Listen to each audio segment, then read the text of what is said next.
Sanskriti University for Excellence in Life, BTech Agri BSc Lateral Entry.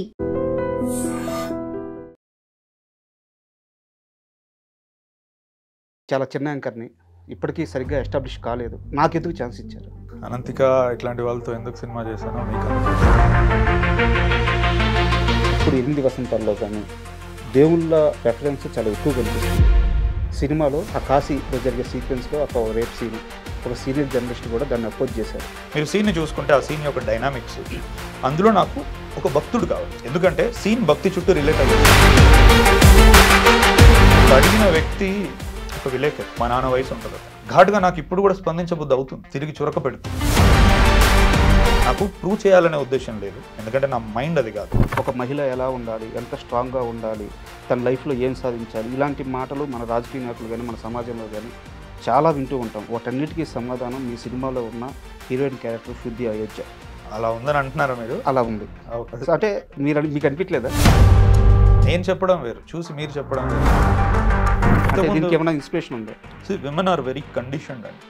అంటే ఇది నేను తాపి ధర్మారావు గారి పెళ్లి పుట్టుపూర్వోత్తరాలు పుస్తకం చదివాను. It's very powerful book. Dialogue విషయంలో మీరు అంత పర్టికులర్గా ఉండడానికి కారణం ఏంటి? అంటే నన్ను అడిగారు, మీరు ఇన్ఫార్మల్గా ఉంచవచ్చు కదా కాన్వర్సేషన్స్ అంటే. నేను అంటే ఇన్ఫార్మల్గా ఉంచడానికి దాని క్రాఫ్ట్ అన్న.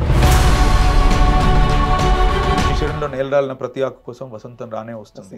ఈ అనంతిక క్యారెక్టర్ ఏదైతే ఉందో, మీరు ఒక మాట అన్నారు ప్రెస్ మీట్లో మాట్లాడుతూ, నువ్వు ఇలాగే ఉండు, ఇప్పుడు దీనికి కూడా నాకు డబ్బు వద్దు, నాకు మంచి కథ ఉంటే చాలు అని అనుకుంది. కాబట్టి that is something that needs to be said. But cinema industry అలా ఉంచుద్దంటారా? అలా ఉంచదు కాబట్టి ఆమె నేను ఉండు అంటే. మనో సినిమా విషయానికి వస్తే లైటింగ్ అనేది చాలా డార్క్గా ఉంటుంది. ఈ 8 వసంతాల విషయానికి వచ్చే చాలా బ్రైట్గా ఒక పెయింటింగ్ లాగా ఉంటుంది. ఎంత కష్టం వచ్చినా పైకి ఆమె ఉత్తుంగ తరంగం లెక్క పైకి వచ్చే ఒక పాజిటివ్ కథ. సో ఇందులో లైట్ ఎక్కువ కనపడాలి. ప్రేమ కథలను ఇంత అద్భుతంగా చెప్తున్నారు. ఎక్కడో కాడ ఆ ప్రేమ మీ దాకా వచ్చి ఉంటుంది. జీవితంలో మనకు మళ్ళీ ఎప్పుడు ఇంకే వ్యక్తి మీద అది కలగదు. అది ఒకసారికే కలుగుతుంది, అది అలానే ఉండిపోతుంది. బ్రేకప్ అంటే ఈ రోజుల్లో ఎవరికి ఉండదు. Hi, welcome to I dream. 8 వసంతాలు ఒక మంచి కవిత్వం లాంటి సినిమా. కొన్ని రోజుల క్రితం రిలీజ్ అయిన ఈ చిత్రం విమర్శకుల నుంచి చాలా ప్రశంసలు పొందింది. ఇప్పుడు ఆ చిత్ర దర్శకుడు ఫణీంద్ర నాథ్ గారు మనతో ఉన్నారు. ఆయన్ని అడిగి మరిన్ని విషయాలు తెలుసుకుందాం. Hi sir. Hi sir, movie release అయినాక ఐ థింక్ ఇదే ఫస్ట్ ఇంటర్వ్యూ అనుకుంటాను. అవునండి. అండ్ ఇక్కడ నాకు డౌట్ ఉంది. చెప్పండి. ఇండస్ట్రీలో చాలామంది టాప్ యాంకర్స్ ఉన్నారు. నాకు తెలిసి మిమ్మల్ని చాలామంది అప్రోచ్ కూడా అయి ఉంటారు. అండ్ మూవీ రిలీజ్ అయినాక సక్సెస్ అయింది. అండ్ మీ చుట్టూ కొన్ని కాంట్రవర్షియల్ నచ్చినాయి. మీరు అవి ఓపెన్ అయ్యి మాట్లాడాలంటే, చెప్పుకోవాలంటే ఒక పెద్ద టాప్ యాంకర్లు ఎవరైనా మీరు చూస్ చేసుకోవచ్చు. ఓకే, నా వెనక ఐ డ్రీమ్ అనే ఒక బ్రాండ్ ఉంది. బట్ నేను చాలా చిన్న యాంకర్ని, ఇప్పటికీ సరిగ్గా ఎస్టాబ్లిష్ కాలేదు. బట్ నాకెందుకు ఛాన్స్ ఇచ్చారు? నేను ఎందుకైతే అంటే అనంతిక ఇట్లాంటి వాళ్ళతో ఎందుకు సినిమా చేశానో మీకు అందుకే ఇస్తున్నా. అంటే నాకు చేసే పని మీకు తెలిసిందై ఉండాలి. ఓకే, మీరు దేనికోసమో ఆశించి ఇచ్చేయట్లేదు. ఒక మంచి సినిమా జరుగుతున్న వాటి గురించి నిజంగా మాట్లాడాలని అనుకున్నారు కాబట్టి మన ఇద్దరం ఇక్కడ కూర్చున్నాం. ఓకే, అంటే ఈ క్వశ్చన్ ఎందుకు అడగాల్సి వచ్చిందంటే సార్, అంటే కొంతమందిని మీకోసం అప్రోచ్ అయినప్పుడు మీకు ఇంటర్వ్యూ ఇస్తాడా, అతను అంటే ఇంటర్వ్యూ ఇచ్చినా మీకు పూర్తిగా సమాధానం చెప్తాడా, ఈవెన్ మధ్యలో నుంచి కూడా వెళ్ళిపోవచ్చు, తన బిహేవియర్ కొంచెం అని నేను విన్నాను అనమాట. సో అంటే నాకైతే మీరు ఒక కాలు, నేను ప్రాపర్గా మీతో కమ్యూనికేట్ అయ్యాను, మీరు వివరాలు అడిగి తెలుసుకున్నారు, చాలా స్మూత్గా జరిగిపోయింది ఈ జర్నీ. సో నాకు ఎక్కడ అలా అనిపించలేదు. సో నేను ఆ క్లారిటీ ఇవ్వడానికి ఈ క్వశ్చన్ అడిగాను.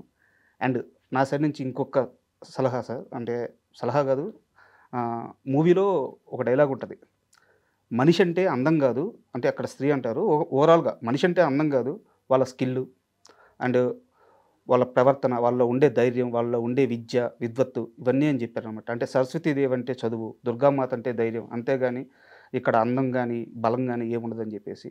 నేను ఇప్పుడు ప్రాపర్గా అంటే ఒక గుండెతో ఉన్నా కానీ మిమ్మల్ని అప్రోచ్ అవ్వడానికి కారణం ఏంటంటే ఆ సినిమాలో డైలాగుల వల్లే నాకు ఒక నమ్మకం వచ్చి మిమ్మల్ని అప్రోచ్ అయ్యాను. సో నేను ఇప్పుడు ఇంటర్వ్యూ క్యాబ్ తీసి చేయబోతున్నాను. మీకు ఓకేనా? అయ్యో, నాకు అంటే దేవుడి కోసం తీసిన చుట్టూ ఎవరిని ఓకేనా అని అడగద్దు. సార్, మూవీ రిలీజ్ అయింది అండ్ ఓ మంచి సక్సెస్, మీకు వచ్చిన బెస్ట్ కాంప్లిమెంట్ ఏంటి? రెండు ఉన్నాయి. ఓకే, రెండు చెప్పుకోదగినాయి కాబట్టి చెప్తున్నాను. ఒక అబ్బాయికి ఎప్పుడో ఒక 8 years బ్యాక్ బ్రేకప్ అయిందంట. ఓకే. సో తనకి ఆ అమ్మాయి వెళ్ళిపోయేటప్పుడు నీ వల్లే నేను ఇట్లా అయిపోయాను అని వెళ్ళిపోయిందంట. సో 8 సంవత్సరాల నుంచి తను అదే ప్రశ్నతో ఉన్నాడంట. పాపం ఆ సమాధానం ఎక్కడ దొరక్క ఇంటర్వెల్లో ఎప్పుడైతే శుద్ధి ఎవరి వల్ల ఎవరికి ఏమి అయిపోరు లోపలేదో పెట్టుకొని దాస్తూ బయటికి నిజం చెప్పలేక చెడ్డోళ్ళని చేసి వెళ్ళిపోతారు అనే దాంతో అతను ఆ రోజు ఏడ్చి బాగా నిద్రపోయాడంట. ఓకే. అంటే నేను దాన్ని దేంతో కొలవలేను, ఏ మెట్రిక్తో నేను దాన్ని కొలవలేను. అంటే ఒక మనిషి ఆల్మోస్ట్ 7-8 సంవత్సరాలు, ఇంకోటి అతని వయసు కూడా ఆల్మోస్ట్ ఒక 22-23 ఉంది. ఓకే. సో ఒక 7-8 సంవత్సరాల నుంచి తనకి సమాధానం దొరకంది ఒక సినిమాలో దొరికింది అన్నప్పుడు నాకు ఇంకదే నాకు బెస్ట్ కాంప్లిమెంట్.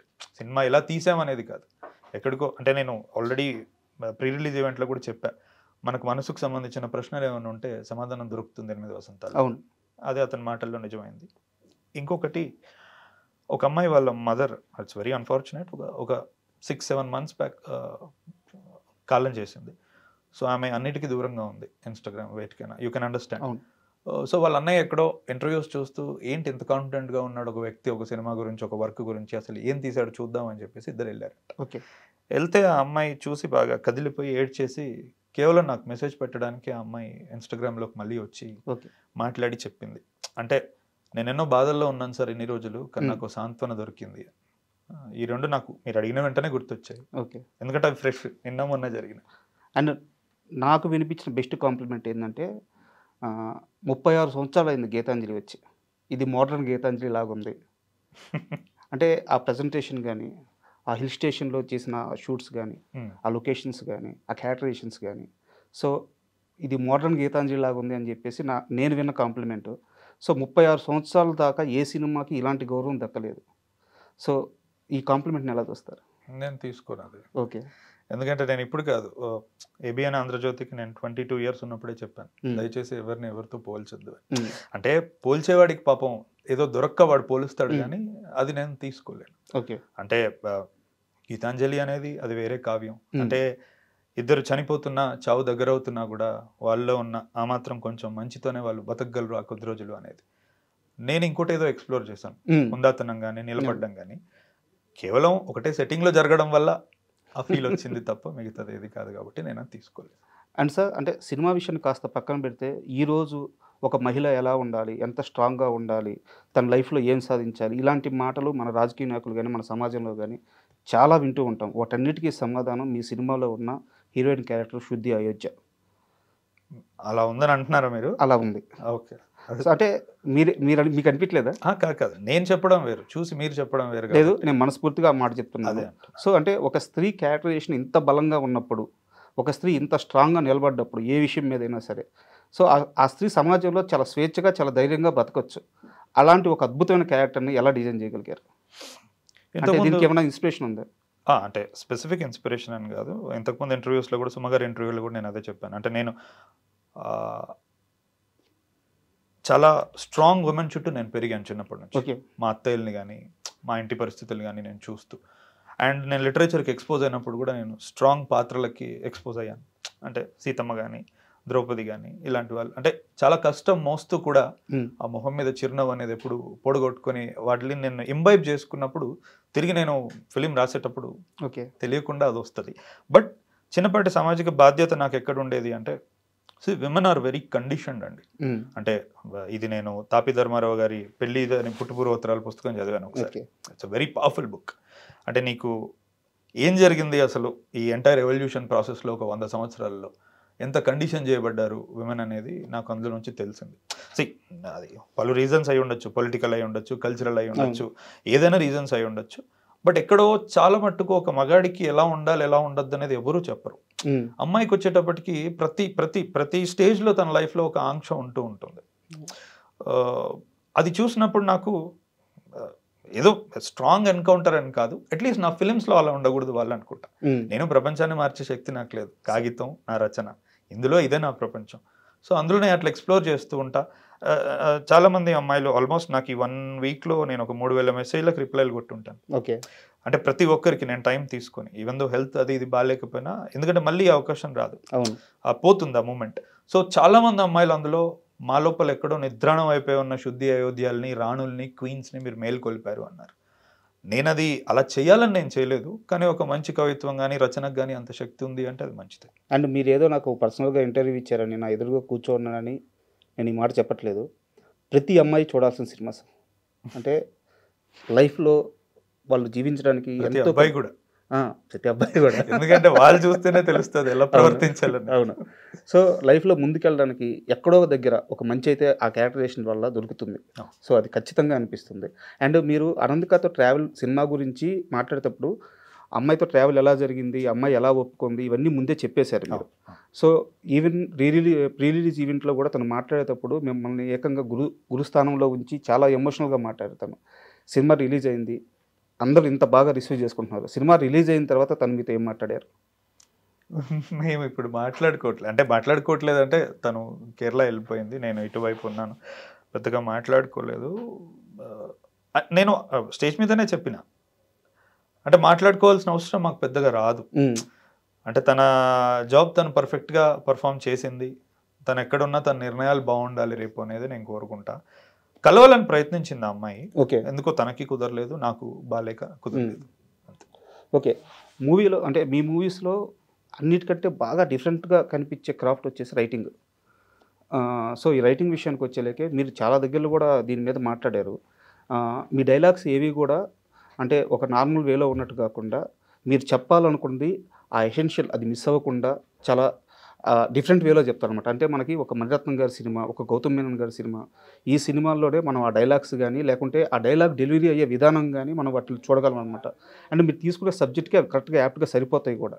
సో డైలాగ్స్ విషయంలో మీరు అంత పర్టికులర్గా ఉండడానికి కారణం ఏంటి? ఎందుకంటే మాట చాలా రోజులు గుర్తుండిపోతుంది. ఓకే. అంటే ఇప్పుడు మనకు లైఫ్లో కూడా కొన్నిసార్లు ఏదైనా జరిగినప్పుడు, అవమానం జరిగినా మంచి జరిగినా ఎవరైనా భుజం మీద చేసినా కూడా ఒక మాట వాళ్ళు మనతో అన్నది మనం కొన్ని సంవత్సరాలు గుర్తుపెట్టుకుంటాం. ఆ రోజు మనం ఏం తిన్నాము, ఏం బట్టలు వేసుకున్నాము, ఏ కారు ఎక్కాము, ఎక్కడికి వెళ్ళాము అన్ని మర్చిపోతాం. మాట మట్టుకు మనం గుర్తుపెట్టుకుంటాం. అది మంచిగా చెడైనా మంచిగా చెడైనా మాటకు అంత శక్తి ఉంది. ఇప్పుడు సత్యమేవ జయతే అంటారు, ఎప్పుడు పుట్టిందో తెలియదు ఈ మాట, ఈ రోజుకి రూపాయి బిల్ల మీద ఉంటుంది. సో మాటకి ఏంటంటే అంత పవర్ ఉంటుంది. కాబట్టి మనం చెప్పాలనుకున్నది, అందుకే అంటే నన్ను అడిగారు మీరు ఇన్ఫార్మల్గా ఉంచవచ్చు కదా కాన్వర్జేషన్స్ అంటే, నేను అంటే ఇన్ఫార్మల్గా ఉంచడానికి దాన్ని క్రాఫ్ట్ అనడం ఎందుకు, ఎవరికి ఇచ్చినా వాడు రాయగలిగితే దానికి ఒక క్రాఫ్ట్ స్థాయి ఎందుకు. ఇప్పుడు పరచూర్ బ్రదర్స్ గారు ఒకప్పుడు రాసేవాళ్ళు, త్రివిక్రమ్ గారు రాసేవాళ్ళు, సాయి మాధవ్ బుర్ర గారు రాస్తున్నారు, జంధ్యాల గారు రాశారు. అంటే వీళ్ళు ఎందుకు స్టాండ్ అవుట్ అయ్యారు అంటే మిగతా వాళ్ళ కాకుండా డిస్టిల్డ్ కాన్వర్జేషన్. జావేద్ అఖ్తర్ కూడా one of the most eminent writers Indian హిస్టరీలో. వాళ్ళు చెప్పింది అదే, సినిమాకి వచ్చేటప్పటికి నీ పాత్ర ఏం మాట్లాడుతున్నాడు అనేది నువ్వు కాచి వడపోసి తీసుకురావాలి, అప్పుడే ఆ మాటకు విలువ ఉంటుంది. ఇప్పుడు అమితాబ్ బచ్చన్ అంటాడు మే ఫేకేవా పైసాకు నే ఉటాతా అంటాడు, అంటే చాలా చిన్న వ్యక్తి, నేను పడేసిన డబ్బులు ఎత్తుకోను అంటాడు. సో అది అలా నిజంగా బయటపడి మాట్లాడు, పాత్ర మాట్లాడాలి. అది ఎంతో మందికి ఒక దశ దిశ చూపిస్తుంది. ఆ ఒక్క డైలాగ్ ఆ క్యారెక్టరేషన్ కి ఎస్టాబ్లిష్ చేస్తుంది, ఆడియన్స్ కి అర్థమయ్యేలా చెప్తుంది. ఇంకొకటి ఇలా బతకాలని కూడా ఎక్కడో చెప్తుంది. అంటే ఇప్పుడు నువ్వు బూట్లు తుడిచేవాడివైనా సరే డబ్బులు నీ చేతికి ఇవ్వాలి, పడేయకూడదు. అందరూ అలా తీసుకుంటారేమో, ఈ వ్యక్తి ఇలా తీసుకోడు, ఇలా తీసుకోకుండా ఉండడం మంచిదని చెప్తుంది ఆ మాట. ఓకే. సో అందుకు మాటకు అంత విలువ ఉంది. రాసేటప్పుడు కూడా నేను కూడా, అంటే చాలా మంది ఏదో అంటారు నీకు పోయట్రీ వచ్చు, లేకపోతే పదాలు బాగొచ్చు కదా అని మాకు చూపించుకోవాల్సిన అవసరం లేదండి. నేను 22 years ఉన్నప్పుడు మధురంలో రాశాను, అంటే శిశిరంలో నేలరాలిన ప్రతి ఆకు కోసం వసంతం రానే వస్తుంది, మనులో క్షణికం నుండి శాశ్వతంలోకి అని రాశాను. అంటే అది రచయితకు స్వతహాగా వస్తాయి, చూపించుకోవాలనే ఆరాటం ఏం లేదు. నేను ఏ ఒక్క మాట మాట్లాడకుండా మనం 2 గంటలు తీశాను, ఓన్లీ విజువల్ వొకాబులరీతో ముందుకెళ్ళేది. అవసరమైనప్పుడు మాట వస్తుంది. ఈ అనవసరమైన సలహాలు మాటలు ఇవన్నీ నాకు ఎన్నో వస్తూ ఉంటాయి. I don't mean any disrespect, నేను అలా విని అలా వదిలేస్తూ ఉంటాను. సో ఫైనల్గా మీ స్ట్రెంత్ మీది అండ్ మీ భావజాలం మీది. భావజాలము స్ట్రెంత్. ఇంకోటి ఏంటంటే అవసరమైతేనే, ఇంకోటి నేను ఇన్ఫార్మల్గా తీయట్లేదండి ఫిలిమ్స్. అంటే ఇప్పుడు నా సినిమాలో ఒక 4 స్నేహితులు కలిసి గోవాకు ఏదైనా ఎక్కడికైనా వెళ్తే వాళ్ళ మధ్యలో చాలా ఫార్మల్గా వచ్చేస్తాయి. అరే తాగినావా, ఏంద్రావా, బీర్ కేసు తీసుకొచ్చినావా, నార్మల్గా ఉంటుంది. లేదంటే ఒక అబ్బాయి అమ్మాయి ప్రేమలో పడుతుంటే కాలేజ్ లవ్ స్టోరీ ఉంటే అలా ఉంటుంది. నా పాత్రలు స్వతహాగా ఇప్పుడు మనులో చూస్తే అతను ఆర్టిస్ట్, ఆ అమ్మాయి ఫోటోగ్రాఫర్. ఇందులో వీళ్ళిద్దరు రచయితలు. ఆ మొదటి అబ్బాయి మ్యూజిక్ నేర్చుకుంటూ ఉంటాడు. సో ఎంతో కొంత కళ కొంచెం అలవాటు ఉన్న వ్యక్తి మాట్లాడే విధానం వేరే ఉంటుంది. నేను స్టార్టింగ్లో అందుకే సార్ అనింది, అంటే ఆ డైలాగ్స్ మీరు తీసుకునే కథలకి ఆ పాత్రలకి కరెక్ట్గా సరిపోతాయి అని చెప్పి నేను అందుకే అనింది. అండ్ మీరు ఇందాక మధురం ప్రస్తావన తీశారు కాబట్టి నాకు ఒక క్వశ్చన్ సార్. మధురం సినిమాలో స్టార్టింగ్లోనే సావిత్రి గారి ప్రస్తావన వస్తుంది. అండ్ మీరు ఈ సినిమాలో ఒక హీరోయిన్ క్యారెక్టరేషన్ రాసిన విధానం చాలా అద్భుతంగా ఉంది. అంటే ఆమె గురించి చెప్పడానికి అంత పెద్ద కథ ఉంది, అంత పెద్ద క్యారెక్టరేషన్ ఉంది, అంత గొప్ప మనిషి ఆమె. సో మీకు అప్పుడే ఆమె మీద అంత ప్రేమ ఉన్నప్పుడు, ఇంత స్ట్రెంత్ ఉన్నప్పుడు మీరెందుకు సావిత్రి గారి బయోపిక్ గురించి ఆలోచించలేదు, లేదా ఆలోచించారా? జెన్యున్లీ స్పీకింగ్, ఆ గార్లపాటి పల్లవి గారి అభినేత్రి సావిత్రి పుస్తకం చదివిన వెంటనే ఓకే, అరే ఇది సినిమాగా తీస్తే బాగుంటుంది అని అనుకున్నా. ఓకే, చదివిన వెంటనే అలా అనుకున్నాను. షార్ట్స్ కూడా ఆవిడ ఎప్పుడైనా మామూలుగా సావిత్రి గారు నిర్ణయం తీసుకున్నప్పుడు ఆమె లెఫ్ట్ హ్యాండ్ సౌత్ పా కాబట్టి ఎడమ చేత అలా బిగిస్తుంది. సో డాలీ ఇన్ షార్ట్స్ ఇవన్నీ నేను జనరల్గా ఊహించుకున్నాను అది చదివినప్పుడు. అప్పుడు ఆబ్వియస్లీ అది నాగి తీశాడు.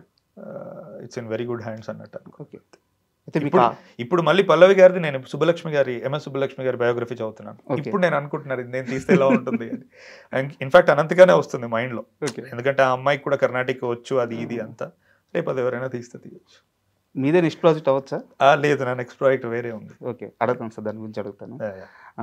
అండ్ ఇప్పుడు ఈ అనంతిక క్యారెక్టర్ ఏదైతే ఉందో ఆ అమ్మాయి, అంటే తర్వాత కాలంలో మీరు ఒక మాట అన్నారు ప్రెస్ మీట్లో మాట్లాడుతూ, నువ్వు ఇలాగే ఉండు, ఈరోజు ఏదైతే నీ స్ట్రెంత్లా అనుకుంటున్నావో ఈ క్యారెక్టర్ కోసం నాకు డబ్బులు కూడా వద్దని చెప్పి నువ్వు నిలబడ్డావో, ఒక మంచి పాత్రను తీసుకోవాలి, ఒక మంచి కథను తీసుకోవాలి, ఆ కథలో నేను భాగం అవ్వాలి అని చెప్పి నువ్వు నిలబడ్డావు చూడు, నువ్వు ఇలాగే ఉండు అని చెప్పి మీరు అన్నారు. బట్ సినిమా ఇండస్ట్రీ అలా ఉంచుద్దంటారా? అలా ఉంచదు కాబట్టి ఆమె నేను ఉండు అంటున్నాను. అంతే కదా. ఇప్పుడు సినిమా ఇండస్ట్రీ నా చేతిలో లేదు. ఆ అమ్మాయితో నేను ప్రయాణం చేశా కాబట్టి ఆ అమ్మాయికి నేను ఎంత చెప్పగలను అంతే చెప్పాను. ఓకే, మిగతాదంతా ఇంకా అది కాలం. అండ్ మీరు ఎలా ఉండగలుగుతున్నారు? నేనా అంటే 2000 తప్పు అయితే సారీ సార్, 2012 మధురం, 2012 బ్యాక్ స్పేస్, 2014 మధురం, 2018 మను, అవును, 2025 8 వసంతం. సో ఈ మొత్తం జర్నీలో మీరు ఎక్కడా కూడా మీరు అనుకున్న ఆ లైన్ అయితే దాటలేదు. సో మీరు ఎలా ఉండగలుగుతున్నారు? It is just the way I yam.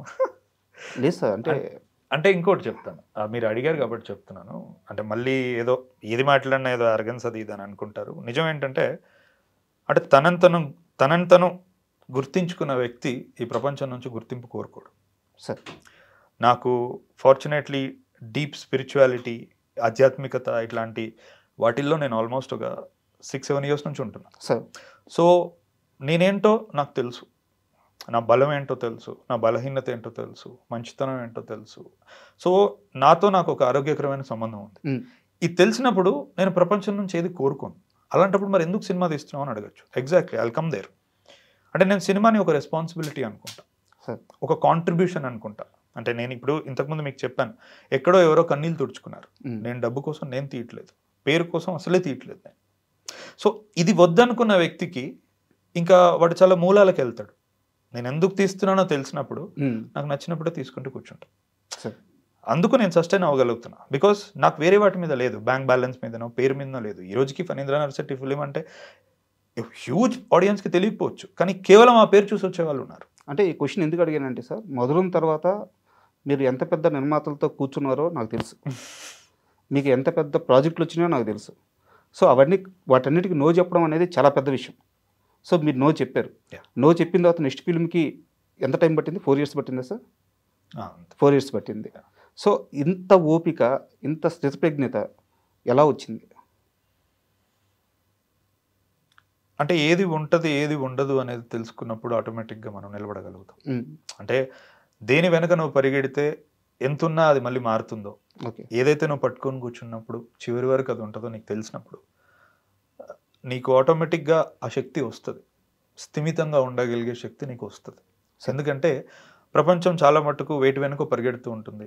ఎంత పరిగెట్టినా ఇంకా ఆ దాహం తీరదు, రేపింకా. నాకు అలా కాదు. నేను క్లియర్ కట్గా అనుకున్నాను.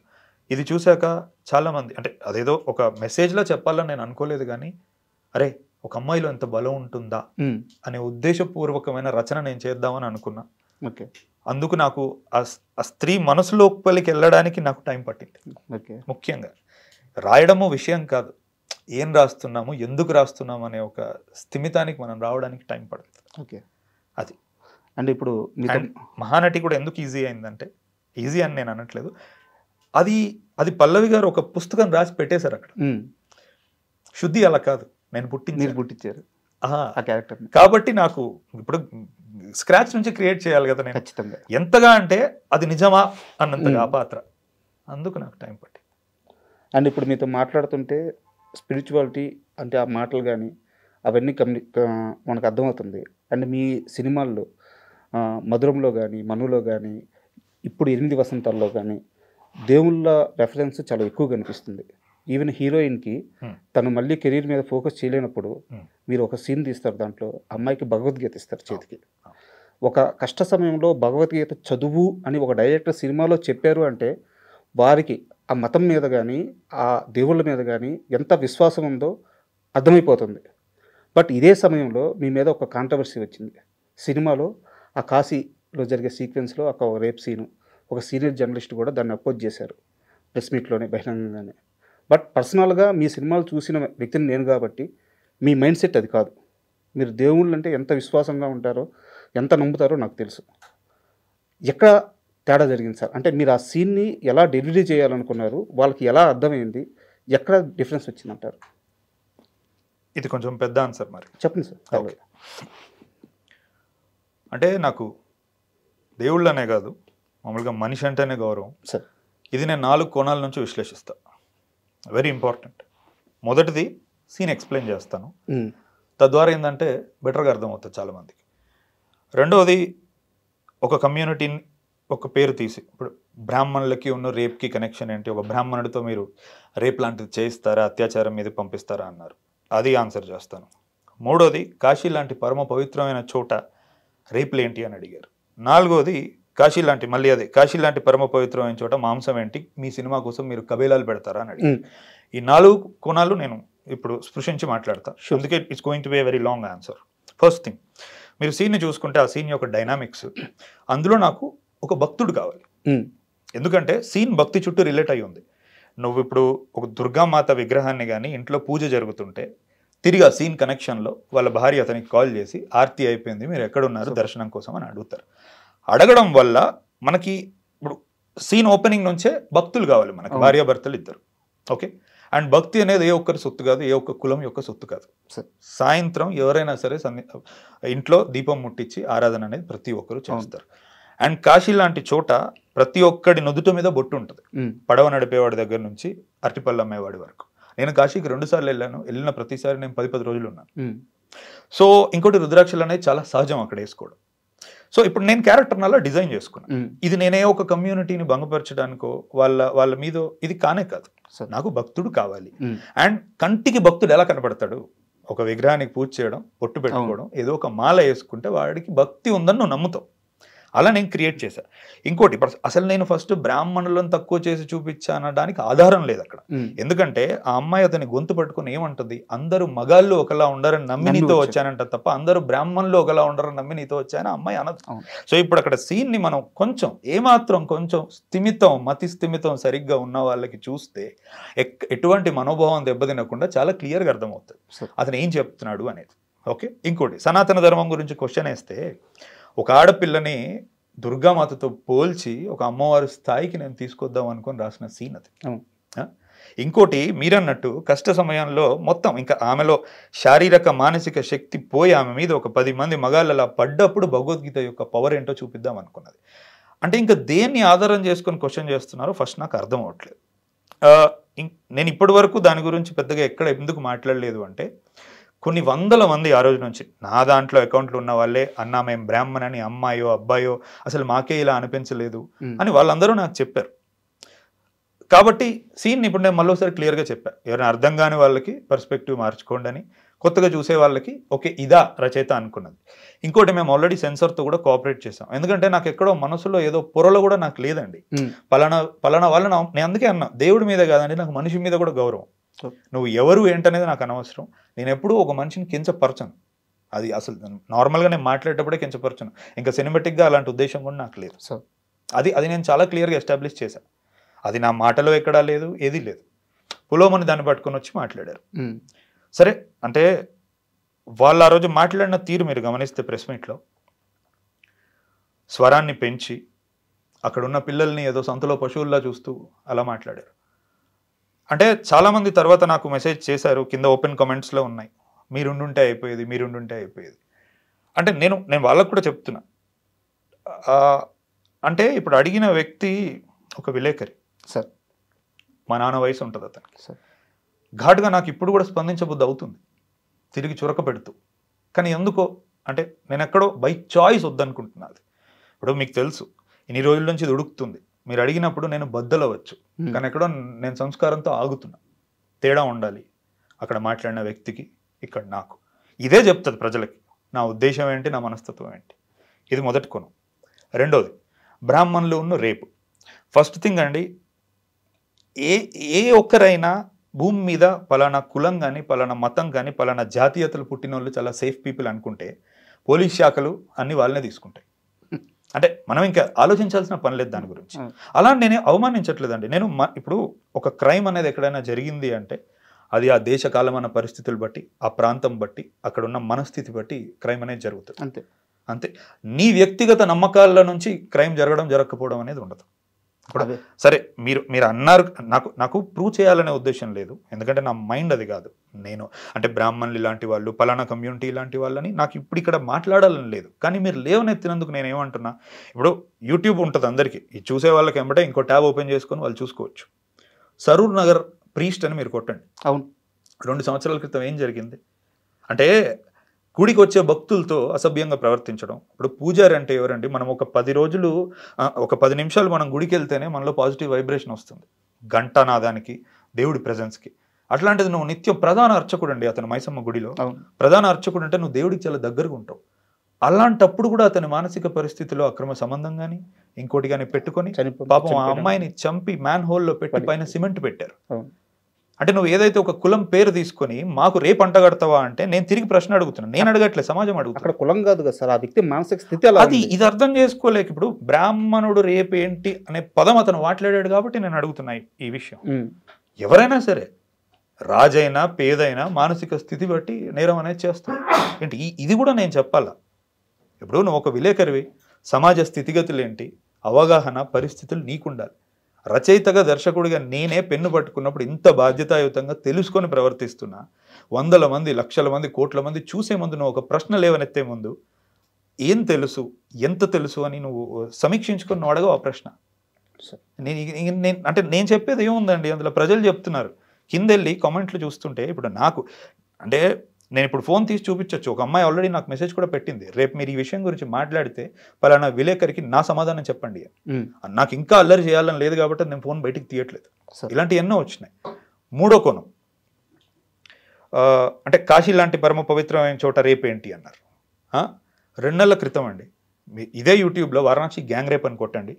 23 మంది ఒక ఆడపిల్లని, అంటే 12th అమ్మాయి, వారం రోజుల పాటు అబ్డక్ట్ చేసి, డ్రగ్ చేసి, అసాల్ట్ చేసి రేప్ చేశారు. జరిగింది సార్. ఎక్కడ జరిగింది ఇది? అక్కడే కదా. అంటే అంటే ఎవడో తప్పు చేయడం వల్ల ఆ చోటు పాడవదు, అందరూ మంచోళ్ళు ఉండడం వల్ల ఆ చోట్ల ఏ తప్పు జరగదు అనేది మూర్ఖత్వం నేను అనేది. ఇప్పుడు కెలిడోస్కోప్ సిటీ అని ఒక పుస్తకం ఉంటుంది. ఒక ఫారినరు ఇండియాకు వచ్చి 1 year వారణాసిలో ఉండి ఆ పుస్తకం రాశాడు. అంటే నాకు వారణాసి అంటే చాలా ఇష్టం, కానీ కేవలం వారణాసి అంటే విశ్వనాథ్జీ టెంపుల్, ఈ ఘాట్సో స్పిరిచువల్ థింగో కాదు. అటువైపు వారణాసిలో చాలా వెల్ ముస్లిం పాపులేషన్ కూడా ఉంది. ఈ రోజుకి వాళ్ళు అక్కడ బనారసి సిల్క్స్ అనేది నేస్తారు. ఇక్కడ నుంచి నీకు ఎక్కడో ప్యారిస్ ఫ్యాషన్ వీక్కి వాళ్ళు ఆ బట్టలు పంపిస్తూ ఉంటారు. BHU ఉంది, అల్లర్లు అవుతూ ఉంటాయి అక్కడ. అంటే కాశీకి చాలా ఉన్నాయి, మల్టీ డైమెన్షనల్ ప్లేస్ అది. నువ్వు ఏం తెలియకుండా ఒక 3 రోజులు 4 రోజులు నువ్వు కేవలం ఒక భక్తుడిలా వెళ్ళిపోయి వచ్చి అంతే దాన్ని ఆపాదించుకోకూడదు కదా. ఇప్పుడు అంతమంది ముస్లిమ్స్ ఉన్నారు, వాళ్ళు మీట్ తినాలనుకుంటే గాల్లో నుంచి వస్తుందా మీటు? అక్కడేగా కొట్టేది. కాశీలో స్లాటర్ హౌస్ ఏంటంటే, సరే అదే గూగుల్లో ఓపెన్ చేసుకొని స్లాటర్ హౌసెస్ ఇన్ కాశీ అని టైప్ చేయండి. 2017 వరకు యోగి ఆదిత్యనాథ్ గారు సీఎం అయిన తర్వాత ఇల్లీగల్ స్లాటర్ హౌసెస్ ఏమన్నా ఉంటాయో వాటన్నిటిని బంద్ చేసి పబ్లిక్ హెల్త్ సెంటర్స్ చేశారు. వాటిని ఆయుష్మాన్ ఆరోగ్య కేంద్ర అంటారు. ఇప్పటికీ 1300-1400 స్క్వేర్ ఫీట్లో ఉన్న ఎన్నో కబేలాల్ని, స్లాటర్ హౌసెస్ని వాళ్ళు ఇప్పుడు మారుస్తున్నారు. అంటే ఇది ఏమీ తెలియకుండా ఇలాంటివి ఏమీ తెలియకుండా అక్కడ కూర్చొని ఒక గొంతు పెద్ద చేసుకొని మాట్లాడితే ప్రపంచానికి నీకేది తెలియదో తెలుస్తుంది. ఈరోజు నేను మాట్లాడుతున్నా కాబట్టి నేను ఎంత తెలుసుకొని సినిమా తీసానో తెలుస్తుంది. ఇది అంటే ఇప్పుడు విలేకరుగా మీకు ఒక బాధ్యత ఉండాలి. మాట్లాడేటప్పుడు మీరు ప్రజలకి మాకు ఒక వారధి. మీరు అడిగిన ప్రశ్న వల్ల మేము ఆలోచించగలగాలి, అంతే తప్ప మీ తెలియంతనం బయట పెట్టుకోకూడదు. మిడిమిడి జ్ఞానంతో మాట్లాడేసి అంటే ఏమనుకున్నారు, ఇలాంటి రోజు మళ్ళీ రాదనుకున్నారా, నేను సమాధానం చెప్పను అనుకున్నారా? ప్రతి అంశం గురించి క్షుణ్ణంగా నేను మాట్లాడగలుగుతా. గాలిలో నుంచి నేను లెక్కలు తీయను. మీరు ఏదడిగినా అందులో అది ఉద్దేశపూర్వకమైన రచన. నేను దాన్ని అప్రోచ్ అయిన విధానం. మీరు కబేలా అడిగితే నేను కబేలా చెప్పడం కాదు, మీరు గూగుల్ ఓపెన్ చేసుకొని చూసుకోండి అంటున్నా. ఈ రోజుల్లో ప్రతి ఒక్కరు చేసేది అదే కదా. ఇప్పుడు కాశీలో రేపన్నారు, దానికి సమాధానం చెప్పిన. బ్రాహ్మణుడు రేపన్నారు, దానికి సమాధానం చెప్పిన. సినిమా ఆ సీన్ని ఎలా చూడాలని నేను అనుకున్నానో అది కూడా నేను చెప్పాను. ఇంకా ఇప్పుడు దాని గురించి మిగతాది నాకు తెలిసి నేను ఫుల్ సర్కిల్ కొట్టా సార్. అండ్ ఫస్ట్ ఆ సీన్ ఓపెన్ అయిన తర్వాత నేను ఇదివరకు సినిమా చూశాను సార్. తర్వాత మళ్ళీ ఈ ఇష్యూ అంతా జరిగిన తర్వాత నేను కూడా మైండ్ సెట్ అలాగ ఉన్నప్పుడు మాత్రమే ఇంకాస్త జాగ్రత్తగా చూద్దాం ఈ సీన్ అని చెప్పి మళ్ళీ చూశాను. నాకు అర్థమైంది ఏంటంటే, మీరు ఫస్ట్ అక్కడ ఆ పురోహితుడు ఎవరైతే భార్యతో పూజ చేస్తుంటారో తనకి దుర్గామాతకు పూజ చేస్తున్నట్టు ఫస్ట్ ఎస్టాబ్లిష్ చేశారు. సీన్ అంతా అయిపోయిన తర్వాత పూజకి టైం అవుతుంది రమ్మంటే, పూజ ఏంటి నేను ఏకంగా దుర్గామాతనే చూసేశాను అది చెప్పడానికి ఖచ్చితంగా ఒక భక్తుడు కావాలి. అదే సో మీరు అనుకున్న సీన్ అది, బట్ అది ఇదంతా ఎలా అయిపోయింది? అదే అంటే ఇప్పుడు సెన్సర్ వాళ్ళు కూడా ఓపెన్గా యాక్చువల్లీ అతను పూజ చేసేటప్పుడు మంత్రం ఉంటుంది, సంధ్యాస్నాన జపశ్చైవ అని మంత్రం ఉంటుంది. సెన్సర్ వాళ్ళు ఫస్ట్ తీయమన్నప్పుడు నాకు అర్థం కాలేదు. ఎందుకు అని అడిగితే, ఎక్కడైనా రేపు కమ్యూనిటీ ఇష్యూస్ రావచ్చు అని అంటే, ఓ అవునా నేనైతే అలా చూడలేదండి, సరే మీరు అలా అంటున్నారంటే కోఆపరేట్ చేస్తామని మంత్రం తీసేసాం. ఇంకోటి అతన్ని క్లోజ్ షాట్ చూపించినప్పుడు జంధ్యమును రుద్రాక్షలు ఉంటాయి అని అన్నారు. అరే నాకు మళ్ళీ అర్థం కాలేదు, ఇదేంటిది ఒక తప్పు చేయాలనుకున్నాడా వేసుకోవచ్చు కదా అని. అక్కడ కూడా నేను నిజమే అయి ఉండొచ్చు, ఎవరినో బాధ పెట్టాల్సిన అవసరం నాకు లేదని నేను అక్కడ కూడా లాంగ్ షాట్కే వెళ్ళాను, క్లోజ్ షాట్ లేకుండా. దాని తర్వాత వాళ్ళు నాకు సర్టిఫికేషన్ ఇచ్చారు, ముందుకు వెళ్ళిపోయాను. అంటే నా ఉద్దేశం అదే అయితే కనుక నేను ఎందుకు కోఆపరేట్ చేస్తానండి? ఇప్పుడు నేను లోపల ఎక్కడా అనుకోలేదు అలా, ఏ వ్యక్తిని ఏ పలానా కమ్యూనిటీని నేను ఎప్పుడు అలా అనుకోలేదు. సరే ఇప్పుడు లోకో భిన్న రుచి అంటారు, ఒక్కొక్కడు ఒక్కొక్క దృక్పథంతో చూస్తూ ఉంటాడు. కానీ దృక్పథాన్ని మార్చుకోవచ్చు కదండి. దృక్పథం అంటే ఏంటి? ఇటుకలతో కట్టింది కాదు అది. ఒకటి ఇంత నేను చెప్పిన తర్వాత మార్చుకోవచ్చు కదా. అంటే నేనేదో ఒక గొడవ జరిగింది, ఆ గొడవ గురించి మిమ్మల్ని అడిగితే మీరు రియాక్ట్ అయితే నా దగ్గర అక్కడి నుంచి నాకు స్టఫ్ వస్తుంది, నేను ఆ ఉద్దేశంతో అడగలేదు సార్. వేరే డైరెక్టర్ అయి ఉంటే, నాకు తెలియకపోయి ఉంటే నేను నిజంగా ఈ ప్రస్తావన తీసేవాడిని కాదు. ఎందుకంటే మీరు మధురం సినిమాలో దేవేంద్రుడు అన్నారు, శివుడు గురించి రెఫరెన్స్ ఉంది, విష్ణువు గురించి రెఫరెన్స్ ఉంది, రాముడు సీత గురించి రెఫరెన్స్ ఉంది. ఇప్పుడు 8 వసంతాల సినిమాలో భగవద్గీత గురించి చెప్పారు. సో అంటే మీ సినిమాలో ఎక్కడో దగ్గర వీటి గురించి ప్రస్తావిస్తూ ఇంత నాలెడ్జ్ ఉన్న మనిషి ఈ తప్పు చేసి ఉండడే అని నాకు అనిపించి నేను ఈ ప్రస్తావన తీసుకొచ్చాను. అంతేగాని ఈ గొడవని ఇంకాస్త పెద్ద చేయాలను ఆ ఉద్దేశం లేదు సార్ నాకు. అంటే మీరు తీసుకొచ్చింది కూడా మంచిదే, ఎందుకంటే చాలా మంది నా నుంచి సమాధానం కోరుకున్నారు. అంటే నేను రిటర్న్ ఫామ్ లో ఇస్తే కూడా చాలా మంది మా టీంలో కానీ బయట ఆడియన్స్ కూడా అన్న ఒక వీడియో పెట్టండి అంటే, ఒకటి నాదంత సంకుచితమైన మనస్తత్వం కాదు. ఏదైనా జరిగిన వెంటనే ఇమ్మీడియట్గా దానికి ఒక వీడియో పెట్టి రిపోర్ట్ చేసే అంత ఐ బిలీవ్ ఇన్ రైటింగ్. అంటే నీకు డిప్లొమసీ అనేది అట్లనే వర్కౌట్ అవుతుంది, రాతపూర్వకంగానే చాలా చెప్పొచ్చు. సరే ఇలాంటి ఒక రోజు వచ్చిన రోజు అది మీరు అడిగితే సమాధానం చెప్దాం అనుకున్నాను తప్ప మీరు కూడా అంటే I should thank you for asking it. ఎందుకంటే ఇప్పుడు ఆబ్వియస్లీ ఇది అడగకుండా మనం ఇంటర్వ్యూ పెట్టామంటే కింద అందరూ అదే క్వశ్చన్ అడుగుతారు. అంటే మనం కళ్ళు మూసుకొని పాలు తాగుతూ ప్రపంచం చూడట్లేదు అనుకోవద్దు కదా. సో ఇన్సిడెంట్ కాస్త పక్కన పెట్టేది సార్. మీరు చాలా సంవత్సరాల నుంచి మీడియాను చూస్తూ వస్తున్నారు, ఫిల్మ్ జర్నలిజం చూస్తూ వస్తున్నారు. ఇప్పుడున్న ఫిల్మ్ జర్నలిజం చూస్తే ఈ రివ్యూ సిస్టమ్స్ కానీ ఈ రివ్యూవర్స్ని కానీ ఈ ఫిల్మ్ జర్నలిజం చూస్తుంటే మీకు ఎలా ఓపెన్గా చెప్పేసేయండి, మీకు ఎలా అనిపిస్తుంది? అంటే ఇప్పుడు నాకు ఫస్ట్ థింగ్ ఫిల్మ్ జర్నలిస్టులు అంటే చాలా ఇష్టం అండి. అంటే నేను పసుపులేటి రామారావు గారి పుస్తకాలు కానీ హెచ్ రమేష్ బాబు గారి పుస్తకాలు కానీ ఇవన్నీ నా దగ్గర ఉన్నాయి, సంకలనాలు. ఇప్పటికీ నేను చదువుతూ ఉంటాను. అంటే నాకు వాటి వల్ల దాసరి గారి వర్కింగ్ స్టైల్ కానీ ఎన్టీఆర్ గారిలో ఉన్న సీనియర్ ఎన్టీఆర్ గారిలో ఉన్న క్రమశిక్షణ కానీ నాకు ఇలాంటివి చాలా తెలుస్తూ ఉంటాయి. అంటే మళ్ళీ ఇప్పుడు నేను ఏదైనా చెబితే అరే ఇలా చెప్తున్నాడు అలా చెప్తున్నాడు ఫిలిం జర్నలిస్టులకు వాళ్ళ బాధ్యత అన్నట్టు అంటారు, కానీ ఎక్కడో థింగ్స్ ఆర్ నాట్ రైట్ అండి. ఓకే, ఇది అందరికీ తెలుసు, ఒప్పుకోవట్లేదు. ఎందుకంటే there is a difference between reviewer and critic. Reviewer కేవలం బ్లంట్గా టికెట్ కొనుక్కున్నాం కాబట్టి వాడు అభిప్రాయాలు మట్టుకే చెప్తాడు, బాధ్యత తీసుకోడు. క్రిటిక్ అలా కాదు. క్రిటిక్ ఏంటంటే సినిమా ఇన్ జనరల్ అండ్ ఒక దర్శకుడి యొక్క ఎక్స్ప్రెషన్ ఇన్ పర్టికులర్ని తను బేరీజ్ వేసి మాట చెప్తాడు. అందుకే నిజమైన క్రిటిక్స్ చెప్పిన మాటల్ని చూసి మారిన ఫిల్మ్ మేకర్స్ ఉన్నారు ఈ ప్రపంచంలో. అంత శక్తి ఉంటుంది ఫిల్మ్ క్రిటిసిజంకి. నీకు అందుకే క్రిటిసిజం అనేది అవతల వ్యక్తి బాధపడకుండా, ఎందుకంటే అందరు క్రియేటివ్ పీపుల్ మేము, అంటే మ్యూజిక్ డైరెక్టర్లైనా, యాక్టర్లైనా, నేనైనా, నిర్మాతలైనా, ఎవరైనా చాలా సున్నితమైన పీపుల్. మేము సున్నితంగా ఉంటాం కాబట్టే ఈరోజు మేము వేరే వాళ్ళ మనసుల్ని తడమగలుగుతాం. అలాంటి సున్నితమైన వ్యక్తులకి వాళ్ళ వర్క్ గురించి చెప్పేటప్పుడు ఏ పద్ధతిలో చెప్పాలి అని తెలుసుకోవడమే క్రిటిసిజం. ఓకే, అది కర్ర విరగకూడదు, పాము చావాలి. ఇప్పుడు రివ్యూవర్స్కి అది ఉండదు. అలా నేనేం తప్పు పట్టట్లేదండి. నిజంగా చాలామంది సరిగ్గా అంటే రివ్యూ చేసేటప్పుడు ఏంటంటే కొంచెం బాధ్యతగా ఉండమని అన్నాను. మీరు ఇప్పుడు తీశారు కాబట్టి అర్హత గురించి కూడా మాట్లాడొచ్చా? అర్హత నాకుందా? అడుగుతారు. సో మనం నెక్స్ట్ వెళ్దాం దానికి. ఓకే. అండ్ మళ్ళీ ఒక్కసారి సినిమా విషయానికి వస్తే, ఫస్ట్ హాఫ్లో హీరోయిన్ క్యారెక్టరేషన్ మొత్తం మీరు రాసుకున్న తర్వాత, ఆ లవ్ ట్రాక్ మొత్తం నడిచిన తర్వాత, అమ్మాయి ఎక్కడో అతను వదిలి వెళ్ళిపోవడం, సో తను ఆ బాధలోకి వెళ్ళిపోవడం, ఇదంతా సినిమా చూస్తూ వచ్చాను. ఇంటర్వెల్ టయానికి తనకు ఆ పెయిన్ బాగా మైండ్లో కానీ బాడీలో కానీ మొత్తం ఆ పెయిన్ అనుభవిస్తూ ఉంది. బట్ ఎక్కడ ఈ అమ్మాయి ఏడ్సద్దో, ఈ అమ్మాయి కంటిలోంచి నీరు వస్తుందో నేను భయపడ్డాను. ఎందుకంటే ఆ అమ్మాయి కానీ అక్కడ ఏడ్చి ఉంటే అప్పటిదాకా మీరు చూపించిన క్యారెక్టరేషన్ మొత్తం పడిపోయింది. ఒక కష్టం రాగానే అమ్మాయి కూడా ఏడ్చేసింది. బట్ అక్కడ అమ్మాయి ఏడ్చింది కానీ మీరు రెయిన్ వాడారు. ఇది నాకు అనిపించిందా, మీరు చాలా కాన్షియస్గా తీసుకున్న అక్కడ రెయిన్ ఉండాలని నిర్ణయమా? లేదు, రెయిన్ అనేది ఒకటి అంటే ఆల్రెడీ మనం ఆమెకి జ్వరము, ముక్కుపుడక గుట్టించుకున్న తర్వాత నుంచి ఒంట్లో బాలేదని ఎస్టాబ్లిష్ చేశాము.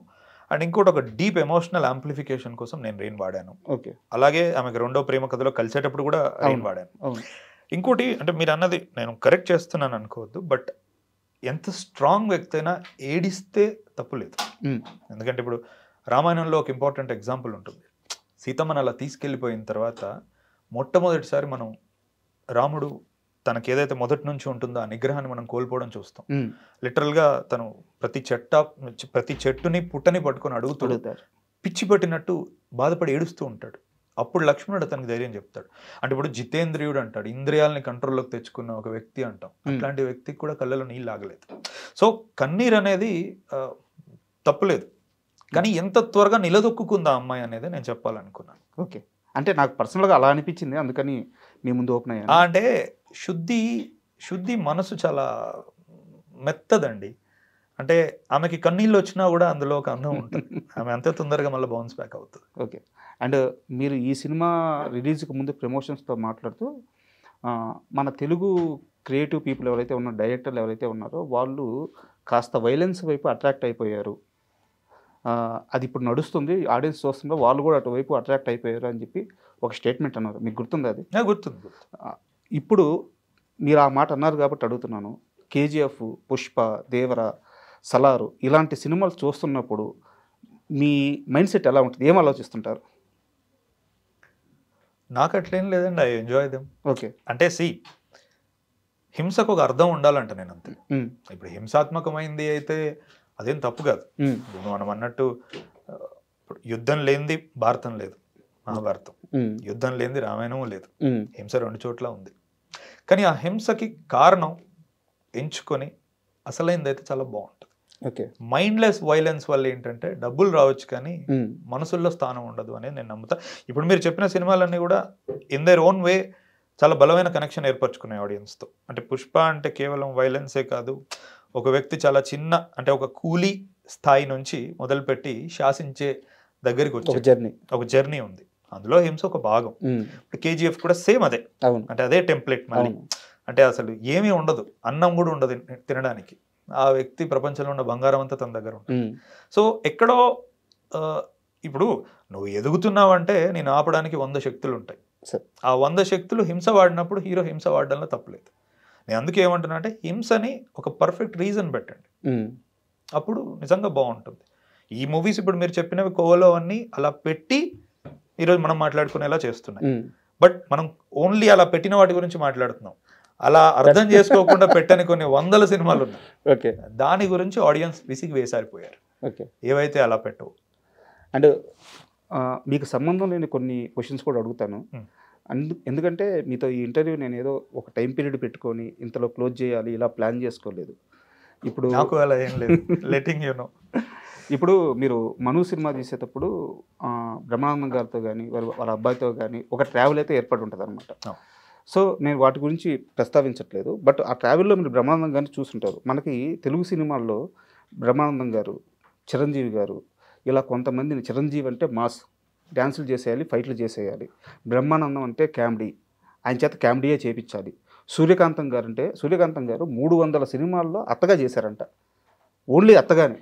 ఒక క్యారెక్టర్లో ఒక యాక్టరు ఒక సినిమాలో చేసి మెప్పించడం కష్టమైతే ఆమె 300 క్యారెక్టర్లో ఒకే రోల్ చేశారు. బట్ ఆమె అన్నింటిలో సక్సెస్ అయ్యారు. అలాంటి ఆమెకి ఇంకో వేరియేషన్ రోల్స్ వచ్చుంటే, సో ఇలా బ్రహ్మానందం గారిని కానీ, చిరంజీవి గారిని కానీ, సూర్యకాంతం గారిని కానీ ఇలాంటి ఒక పొటెన్షియల్ ఉన్న యాక్టర్స్ని ఒక చట్రంలో చుట్టేసి అక్కడే మీరు ఉండండి అని చెప్పి ఫిల్మ్ మేకింగ్ చేస్తున్నప్పుడు, ఇలాంటి చూస్తున్నప్పుడు మీకు ఏమనిపిస్తుంది ఒక డైరెక్టర్గా? డైరెక్టర్గా నాకేమనిపిస్తుంది అనేది నాకు కూడా తెలియదు. బట్ ప్రేక్షకుడిగా నేను చెప్తాను. అంటే ఒకసారి ఎప్పుడో రజనీకాంత్ గారు అన్నారు, నాకు కమల్ని చూస్తే చాలా జెలసీగా అనిపిస్తుంది.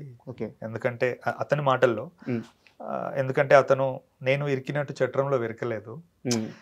ఈరోజు నేనేంటంటే నేనేం చేయాలి, నేనేం చేయొద్దు అనేది ఎక్కువగా నా ఫ్యాన్స్ని ఉన్న ప్రేక్షకుల్ని ఆలోచించాల్సి వస్తుంది. నాకు వాళ్ళంత స్టేటస్ కట్టబెట్టారు.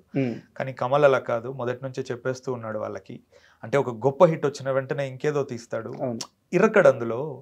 సో నాకు అది బాధగా ఉంటుంది. ఏం చేయలేని పరిస్థితి ఇది. ఎన్నో చేయాలని ఉంటుంది, చేయలేని పరిస్థితి. ఎందుకంటే ఇంతమంది డబ్బు, ఇంతమంది అభిమానం ఇంత ఇన్వాల్వ్ అయినప్పుడు. అండ్ ఇంకోటి, నేను అల్లు అర్జున్ గారితో, మను తర్వాత నన్ను అల్లు అర్జున్ గారు పిలిచారు. టీజర్ చూసి తనకు బాగా నచ్చి మాట్లాడదాము ఒకసారి అంటే నేను గీతా ఆర్ట్స్ ఆఫీస్కి వెళ్ళాను. ఆఫీస్కి వెళ్ళినప్పుడు అప్పుడు నా పేరు సూర్య సినిమా రిలీజ్కి ఉంది ఆ టైంలో. సో తన్ని కూడా నేను ఇంచుమించు ఇలాంటి క్వశ్చనే అడిగాను. అంటే మీకు చాలా గ్రాఫ్ ఉంటుంది అండి, యాజ్ ఎ డైరెక్టర్ నేను ఫ్యూచర్లో డైరెక్టర్ అవుదాం అనుకుంటున్నాను కాబట్టి నేను ఆ నటునిలో అది చూసినప్పుడు మీకు ఒక గ్రాఫ్ ఉంటుంది, ఎక్స్ట్రీమ్ గ్రాఫ్. మీకు ఎప్పుడు ఇలా అనిపించదా? అంటే తమిళ సినిమాలు, మలయాళ సినిమాలు చూసేటప్పుడు పూర్తిగా పాత్ర చుట్టే తిరిగి, లేకపోతే అల్టిమేట్ ఎక్స్ప్రెషన్ కమర్షియల్ కాకుండా మీకు అనిపించదా అది అని అన్నాను నేను. తను అప్పుడు క్లియర్గా చెప్పాడు నాకు, అంటే అలా చాలాసార్లు అనిపిస్తుంది ఫనీ. అలా అనిపించే నేను కొన్నిసార్లు నా స్టేటస్ని పక్కన పెట్టి వరుడు చేశాను, వేదం చేశాను. నాకు చాలా మంచి సాటిస్ఫాక్షన్ వచ్చింది. అండ్ అలానే నేను గుణశేఖర్ గారు అడిగినప్పుడు గోనగన్నారెడ్డి కూడా నిల్చున్నాను. బట్ ఏమవుతుంది అంటే ఇక్కడ మనం ఒక 2-3 సార్లు మెయిన్ అంతా పక్కన పెట్టి ఇలా కళ కోసం మనం కూర్చుందాం అని అనుకునే అంత లోపలే మన కాంపిటీటర్స్ అందరూ చాలా ముందుకు వెళ్ళిపోతున్నారు. సో చాలా మంది ఫ్యాన్స్ బాధపడుతున్నారు. సో ఎక్కడో నేను అది బ్యాలెన్స్ చేయడానికి ట్రై చేస్తా భవిష్యత్తులో. అంటే ఇటు పూర్తిగా యాక్టింగ్, అటు పూర్తిగా కమర్స్ నేను ట్రై చేస్తాను, ఏ ఒక్కరిని డిసప్పాయింట్ చేయకుండా అని నాకు అప్పుడు చెప్పాడు అతను. పుష్ప హ్యాపీ. సో మీరు అడిగిన మనోవేదన ప్రతి ఒక్కరికి ఉంటుందండి, ఇక అది ఇండివిజువల్ చాయిసెస్. అండ్ మీరు ఇందాక మాట్లాడుతూ అక్కడ ఫంక్షన్లో నేను లేను జర్నలిస్ట్ అడిగినప్పుడు అని చెప్పి ఒక మాట అన్నారు. యాక్చువల్గా మీరే కాదు, అక్కడ నిర్మాతలు కూడా లేరు. సినిమా రిలీజ్ అయినప్పటి నుంచి తర్వాత నుంచి మీ ఇద్దరిని, అంటే నిర్మాతలు ఇద్దరిని మిమ్మల్ని కలిపి ఎక్కడ చూడలేదన్నమాట. మీ మధ్య టర్మ్స్ బాగానే ఉన్నాయా? Why do you even ask that? అంటే సరే పోనీ దానికంటే ముందు మీరు ఎక్కడ చూసారా మమ్మల్ని? ప్రీ రిలీజ్ ఈవెంట్ పక్కన పెడితే అంతే. దాన్ని వాళ్ళు ఎంత పెద్ద ప్రొడ్యూసర్లు అంటే మామూలుగానే వాళ్ళకి ఎక్కడ కనపడరు. నేను ప్రీ రిలీజ్ ఈవెంట్లో కూడా నేను అదే చెప్పా. అంటే తర్వాత నాతో ఎక్కడ వాళ్ళు కనపడలేదంటే నా ప్రశ్న, ముందు ఎక్కడ కనపడ్డారు మీకు? ఎక్కడా లేరు వాళ్ళు మామూలుగా. అంటే నాకు ఇదంతా జరిగాక నేను ఇంటికి వెళ్ళాక నాకు రవి గారు ఫోన్ చేశారు. తను సినిమా గురించి ఏమీ మాట్లాడలే, నీకు బాగాలేదని విన్నాను, ఎలా ఉంది ఇప్పుడు, ఏమైంది అని, ఇంతే చెప్పాను. జాగ్రత్త అని ఫోన్ పెట్టేశాడు, ఇంతే. అంటే ఈ క్వశ్చన్ అడగడానికి కారణం ఏంటంటే, మీరు ఇది వరకు సినిమా రిలీజ్కు ముందు అర్హత అని ఓడు వాడి ఆడియన్స్ని హర్ట్ చేశారు. ఆ ఎఫెక్ట్ సినిమా మీద ఎంతో కొంత పడిందని నిర్మాతలు నమ్మారు. అందువల్ల మీ ఇద్దరి మధ్య డిస్ప్యూట్ వచ్చింది అని చెప్పి ఒక టాక్ నడిచింది. ఓకే. దీని గురించి మీరు సమాధానం ఇచ్చే ముందు అసలు ఆ రోజు ఏం మాట్లాడారు? మణిరత్నం గారి గురించి ప్రస్తావన, టగ్ లైఫ్ సినిమా గురించి ప్రస్తావన వచ్చింది. సో ఎప్పటి నుంచో మణిరత్నం గారి సినిమాలు చూసి ఆ లవ్ అనుభవించి ఇప్పుడు ఆ పెయిన్ భరించే వాళ్ళు ఒక మాట అంటే వారికి అర్హత ఉంటుంది. ఇప్పుడు అసలు మణిరత్నం ఎవరో తెలియని వాళ్ళు కూడా మణిరత్నం గారికి సినిమాలు ఎలా తీయాలో చెప్తున్నారు అని మీరు అన్నది ఎగ్జాక్ట్గా మాటలైతే ఇవే. ఎందుకు అది రాంగ్గా పోర్ట్రేట్ అయింది? తర్వాత మీరు ఎందుకు అనవసరంగా ఈ మాట వాడేనని ఏమైనా బాధపడ్డారా? ఈ మాట వాడాను అనేది నేను బాధపడలేదు, కానీ కొన్నిసార్లు ఓపెన్ అవ్వకపోవడమే మంచిదనే ఫీలింగ్ నాకు వచ్చింది. ఎందుకంటే ఇప్పుడు మీరు అది రామశంకర్ శ్రీకర్కి ఇచ్చిన ఇంటర్వ్యూ అనుకుంటాను నేను, అందులోకి వెళ్ళి క్లియర్గా మీరు చూసుకుంటే నేను ఎక్కడ ప్రేక్షకుడికి ఒక సినిమా చూశాక దాని గురించి చెప్పే అర్హత ఉండాలి అని నేను అనలేదు. యాజ్ ఇట్ ఈస్ నా మాట ఇదే. అంటే ఒక 40 సంవత్సరాలు సౌత్ ఇండియన్ సినిమాకి ఎంతో కృషి చేసిన ఒక వ్యక్తిని మీరు సినిమాలు తీయడం నువ్వు ఆపేయి, ఇంకా నువ్వు ఇంటికి వెళ్ళిపో, నువ్వు సినిమాలు తీయొద్దురా నాయన అనడానికి ఒకటి మనకేం హక్కు ఉంది అనేదాన్ని నేను ఒకసారి అర్హత చూసుకోండి అన్నాను. ఆ మాట అనడానికన్నా నేను నువ్వు సినిమా చూశాక నువ్వు తిడతావో, ఇంకోటి ఇస్తావో, ఖండిస్తావో, నువ్వు చేసుకో నువ్వు పెట్టిన డబ్బులకి. నువ్వు మహా అయితే ఏమనగలుగుతావు? ఒరే నీ సినిమాలకు నేను రానురా బాబు అని. నువ్వు సినిమాలు తీయొద్దనే హక్కు నీకు ఎక్కడిది? ఆ మాట అయితే అనకూడదు అనే హక్కు లేదు. అది ఇప్పుడు నేను దానికి ఏమన్నాను, నేను అలాంటి ఒక మాట అనాల్సి వచ్చినప్పుడు నేను అర్హత ఎత్తుక్కుంటా అన్నా. ఇది ఎవరో ఒక వ్యక్తి తీసి ముక్కలు ముక్కలుగా కోసి చాలా సెలెక్టివ్ గా అక్కడ ప్రజెంట్ చేసినప్పుడు తెలియని వాళ్ళు, ఆబ్వియస్లీ చాలా మందికి మనం తెలియదు, సినిమా తెలియదు, వాడు ఏదో ఎమోషన్ లో తమ్నైల్ చూసి ఓపెన్ చేస్తాడు. ఆడియన్స్ కి అర్హత ఉందా అంటే ప్రతి ఒక్కడు ఆడియనే కాబట్టి ఇదేంటి మన గురించి అన్నాడా అని వాడు ఓపెన్ చేస్తాడు. ఓపెన్ చేసినప్పుడు ముక్కలు ముక్కలే ప్రజెంట్ చేశారు, పూర్తిగా ప్రజెంట్ చేయలేదు. ఆబ్వియస్లీ అది చూసినప్పుడు అంటే మనకి ఒక చాలా ఫేమస్ ఆర్ట్ ఉంటుంది, ఒక టీవీ ఉండి కత్తి పట్టుకున్న ఒక షాడోలో ఓన్లీ కత్తి మాత్రమే వస్తుంది అనమాట.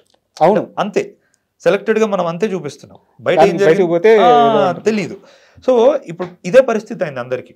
నేను అర్హత అనేది నేను దేని గురించి అన్నాను? ఆబ్వియస్లీ అప్పుడు అంటే ఉదాహరణకు చెప్తాను, ఇప్పుడు అజ్ఞాతవాసి అనే సినిమా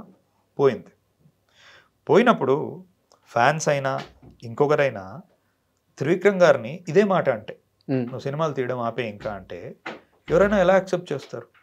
అంటే ఈరోజు తెలుగు భాష, తెలుగు డైలాగ్ని తను ఒక 15 years తన భుజాల మీద మోసి అసలు ఆర్ట్ ఆఫ్ డైలాగ్ రైటింగ్ అంటే ఏంటి అని సాధారణ ప్రేక్షకుడు అప్రిషియేట్ చేసేలా చేశాడు అతను. ఫ్లాపు, హిట్టు, సినిమా బాగుండడం బాగుండకపోవడం అతీతం, ఎన్నో ఫ్యాక్టర్స్ ఉంటాయి వీటికి. నేను అది మాట్లాడినా, క్లియర్ కట్గా నేను అన్నది అది. అంటే ఒక వ్యక్తి గొంతు పిసుకుతూ అతను కళాకారుడే కాదు, నీ లోపల నుంచి స్పందించే కళ ఆపేయి, తీయకు ఇంక నువ్వు అని అనే హక్కు, అర్హత మనకుందా? ఆ మాట అనాలంటే అర్హత ఉండాలి అన్న. దాన్ని ఆ సదరు ఎవరైతే నాతో ఉన్నాడో రామ్ చాలా క్లియర్గా, అంటే ఎప్పటి నుంచో ఉన్న వాళ్ళకి అనొచ్చా అంటే లీనియన్స్ తీసుకుని నేనేమన్నాను, ఇప్పుడు ఉదాహరణకి మన ఇంట్లో మనం నాన్న తిడితే పడతాం, బయట ఇంకోటంటే మనం పడం, ఇద్దరు మనుషులే. ఇక్కడ మనకు ఒక బాండ్ ఉంది మన నాన్నతో, అవును, కష్ట నష్టాలు మనకు తెలుసు కాబట్టి ఒక టాలరెన్స్ ఉంటుంది మనకి. ఆ మాటలో నేను అన్నా, ఓకే 40 సంవత్సరాల నుంచి మీ ప్రేమ మీదంతా అతనికి ఇస్తారు కాబట్టి వాళ్ళు అనొచ్చు అన్న నేను. అంటే దాన్ని మీరు చూసుకుంటే అందులో చాలా క్లియర్గా నేను అక్కడే ఎస్టాబ్లిష్ చేసేసా. ఇంకొకటి, చాలామంది ఆడియన్సే వచ్చి కింద కమెంట్లు చేస్తున్నారు, అతను అన్నది ఇది కాదు, అతను అన్నది ఇది కాదు, అతను అన్నది ఇది కాదు. నేను చెప్పుకోవాల్సిన పరిస్థితి లేదు. అంటే ఒక 100 మంది నా తరపున తను అన్నది ఇది కాదు అంటేనే నేను ఎవరికి నిజంగా ఎక్స్ప్లెయిన్ చేసుకోవాల్సిన పని లేదు. నేను అందుకే ఈరోజు మీరు తీసేంత వరకు నేను ఎక్కడ ఒక రైటింగ్లో కూడా నేను పెట్టలేదు. ఎంతసేపు అండి, ఇప్పుడు నాకు ఏదో కొంతమంది ఉన్నారు, 14, 10, 16, 17 వేల మంది నాకు కూడా ఉన్నారు ఇన్స్టాగ్రామ్లో. నేను చెప్పాలనుకుంటే పెట్టచ్చు అది, కానీ రియల్గా అది నన్ను ఏం హర్ట్ చేయలేదు. నేను దాని గురించి పెద్దగా ఆలోచించలేదు. ఎందుకంటే భగవద్గీతలో మనకు మాట ఉంటుంది, నువ్వు ఎంత పెద్ద ముచ్చటైనా చెప్పు, వినేవాడి మనస్థితి బట్టి వాడికి అది అర్థమవుతుంది. అది నేను మార్చలేను, అంతే కదా. Either something is wrong with you, something is wrong with your head. నువ్వు అట్లా ఆలోచిస్తున్నావు. అలాగే కదండి పెద్ద పెద్ద రివ్యూవర్లు కూడా, మనకి ఎక్స్ట్రాడినరీ సపోర్ట్ చేసిన ఒక రివ్యూవర్ ఉన్నాడు ఒకప్పుడు, తను కూడా అర్హత అని మాట్లాడాడు. ప్రేక్షకులు, తెలుగు ప్రేక్షకులు ఒక గొప్ప స్టఫ్ ఉంది, ఎవరికైనా డబుల్ రేట్లు ఇచ్చేస్తారు, అతను అర్హత అని మాట్లాడడం వల్లే సినిమా పోయింది ఈరోజు, లేకపోతే సినిమా ఇంకా ఎక్కువ మంది చూసేవాళ్ళు. అలాంటిది ఏమీ లేదండి. నాకు 23 సంవత్సరాల నుంచి జీవితంలో నాకు కాంటాక్ట్ లేని వ్యక్తులు నాకు ఈరోజు ఫోన్ చేశారు. నాకు మొన్నే ఎవరో టీడీపీ ఎమ్మెల్యే ఫోన్ చేశాడు. అంటే ఎక్కడెక్కడి నుంచో ఎవరెవరో చేస్తున్నారు, డైరెక్టర్లు చేశారు, ప్రొడ్యూసర్లు చేశారు. అంటే ఇది ఒక అపోహ, తెలుగు ప్రేక్షకులు దాన్ని చూడలేదని, నేను అర్హత అన్నానని. ప్రేక్షకుడికి అలాంటిదే ఉండదండి. నిజంగా చెప్పాలంటే ఒక వ్యక్తి నాకు ఒకటి ట్యాగ్ చేసి పెట్టాడు, అసలు వీడు ఇంటర్వ్యూలలో ప్రీ రిలీజ్ ఈవెంట్లో ఇంత మాట్లాడుతున్నాడు, ఏం పీకాడో చూద్దాం పదా అని నేను వెళ్ళాను. భయ్యా కానీ చూసి వచ్చాక చెప్తున్నా చాలా మంచి సినిమా తీసావు నువ్వు అని. అంటే ఆ మైండ్ సెట్తో వెళ్ళిన వాళ్ళు కూడా కేవలం సినిమా మట్టుకే చూసి బయటికి వచ్చి వేరే రకంగా మాట్లాడే వాళ్ళు ఉన్నారు. ఓకే, అంటే ఒక క్లారిటీ కోసం అడిగాను. అండ్ ఫణీంద్ర నాథ్ శెట్టి ఆస్తి ఎంత సార్? నేనే. అంటే ఎందుకు అడిగానంటే ఎప్పుడూ డబ్బు వెనక పరిగెత్తడం లేదు, మనసుకు నచ్చిన పని చేస్తున్నారు. బట్ ఇక్కడ సర్వైవ్ అవ్వాలంటే, ముఖ్యంగా ఇండస్ట్రీలో సర్వైవ్ అవ్వాలంటే ఒక పాత సామెత ఉంది, స్టూడియోలకి ఆటోలో వెళ్ళకూడదు కారులోనే వెళ్ళాలి అని చెప్పేసి. ఓకే, నేను ఇప్పుడు బండి మీదే వచ్చాను మీ దగ్గరికి అయితే. సో అసలు మీరు ఎంత సంపాదించారు, మీ ఫ్యామిలీ నేపథ్యం ఏంటి, ఎందుకు మీరు ఇంత సెలెక్టివ్గా వెళ్తున్నారు, అది మీకు ఎలా సర్వైవింగ్ ప్రాబ్లం లేకుండా చేస్తుంది, కాస్త క్లియర్గా చెప్తారా? ఒకటి I come from a very good family. Okay, అంటే డబ్బు గురించి ఎప్పుడు ఇబ్బంది పడి అలాంటిది ఏం లేదు. ఇంకోటి ఏంటంటే, అంటే మీరు రచయితగా నా గురించి ఎంత మాట్లాడుతున్నారో, నేను ఒక్కసారి ఫినాన్షియల్ లిటరసీ గురించి మాట్లాడడం మొదలు పెడితే మీరు అంతే షాక్ అవుతారు. బికాస్ నాకు ఇన్వెస్ట్మెంట్స్ కానీ, ఈక్విటీ కానీ, స్టాక్ మార్కెట్స్లో కానీ చాలా లాంగ్ టర్మ్ ఇన్వెస్టర్ నేను. అంటే నాకు ఎప్పుడైనా సరే ఒక 4 రాళ్ళు నీ దగ్గర ఉన్నాయి అంటే వాటిని నీకోసం ఎలా పని చేయించుకోవాలి అనేది నాకు మను తర్వాత నేను నేర్చుకున్నాను. Okay, so it's been almost 6-7 years that I'm very active in investing. I don't trade. 9:30కి పొద్దున స్టాక్ మార్కెట్లోకి వచ్చి 3:30కి వెళ్ళేది కాదు. సో అంటే వెరీ గ్రేట్ కంపెనీస్ చూసుకొని సైక్లికల్ ఇన్వెస్టింగ్ కానీ, గుడ్ స్టాక్స్ కానీ, అప్రిషియేషన్ వేటికి ఉంటుంది, ఫ్యూచర్లో ఏవి పెరుగుతాయని నాకు తెలిసి I park my money very carefully there. ఈరోజు అది చిన్న మనీ అయి ఉండొచ్చు, బట్ యునో అట్లీస్ట్ అంటే నేను 2020-21లో పెట్టినప్పుడు అది వేరు. ఈరోజు నాకు ఇంకొక 4-5 years నేను చాలా హ్యాపీగా సర్వైవ్ అయ్యేటట్టు ఉంది. అంటే ఎవరిని చెయ్యి అడగకుండా. ఐ థింక్ ఎక్కడో నాకు అదే చాలా ధైర్యం ఇస్తుంది. ఓకే, అంటే నేను సినిమా గురించి ఎంత రీసెర్చ్ చేసి తెలుసుకొని అలా ఉంటుందో, I'm the same guy when it comes to equity and stock market and investing. So అంటే ఒక హెల్దీ ఫినాన్షియల్ లైఫ్ అనేది చాలా ఇంపార్టెంట్. ముఖ్యంగా నీ యాటిట్యూడ్ని కాంప్రమైజ్ అవ్వకుండా ఉంచుకోవడానికి ఆ చెయ్యి చాచి, ఎందుకంటే డబ్బు మనల్ని చాలా విషయాల్లో మనం వెనకడుగు వేసేలానో సర్దుకుపోయేలా చేస్తుంది. అది నాకు రాకూడదు అని అనుకున్నా. Touch wood, God has been very kind to me. All those things are good. Madhuram cinema స్టార్టింగ్లో అది సినిమానే అందాం దాన్ని, షార్ట్ ఫిల్మ్. సుమగారు కూడా అదే అన్నారు. సో మధురం స్టార్టింగ్లో మీరు ఒక లైన్ వేస్తారు, నా టీమే నా కుటుంబం అని చెప్పేసి, నా బృందమే నా కుటుంబం అని చెప్పేసి. ఇప్పుడు ఇన్నేళ్ల తర్వాత మీరు 8 వసంతాలు సినిమా చేస్తున్నప్పుడు మీకు మళ్ళీ ఆ మధురం హీరోనే ఇన్ని సంవత్సరాల తర్వాత కూడా మీతోనే ఉన్నారా? మళ్ళీ ఆయన్నే తీసుకోవడానికి కారణం ఏంటి? ఇన్ని సంవత్సరాలు ఏం లేదు, తన జీవితం తను ఉండే. అప్పుడప్పుడు ఓన్లీ మేము మాట్లాడుతూ ఉండేవాళ్ళం ఫోన్లో. సినిమా ప్యాషన్ తనకి ఉండేది, నాకు ఉండేది. ఇప్పుడు ఇనిషియల్గా ఇది నేను పెద్దవాళ్ళతో చేద్దాం అనుకుని వెళ్ళానండి మైత్రికి. అంటే దీపిక పాడుకునే, సూర్య ఇలాంటి వాళ్ళతో చేద్దాం, సంజయ్ పాత్ర సూర్యకి, శుద్ధి పాత్ర దీపికకి, ఇలానే రాసుకున్నాను. అందుకే ఆ డైలాగులు అవి కూడా అంత బలంగా ఉంటాయి.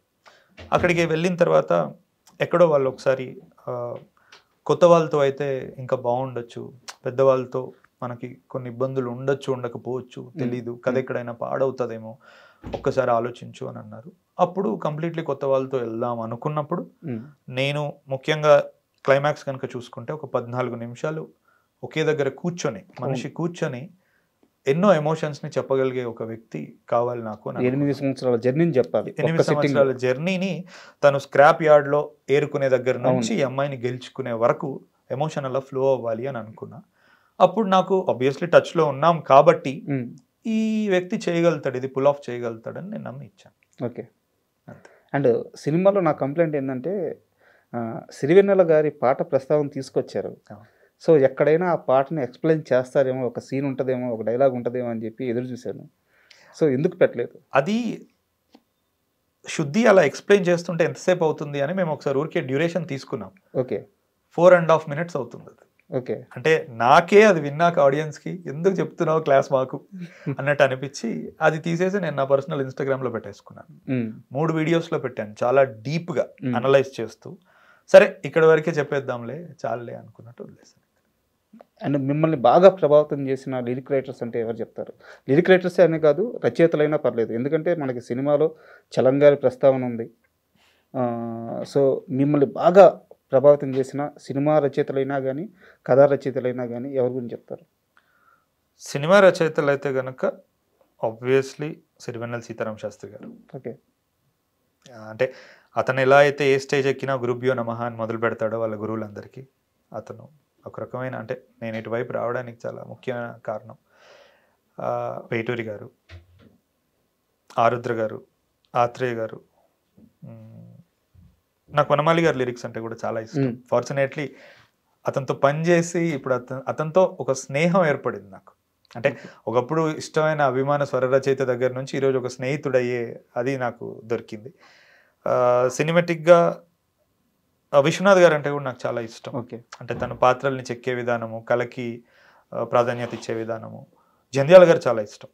అంటే పద ప్రయోగాలు అతను వాడే విధానం కానీ, కొత్త కొత్త ఈవి గారు అంటే కూడా అంతే ఇష్టము.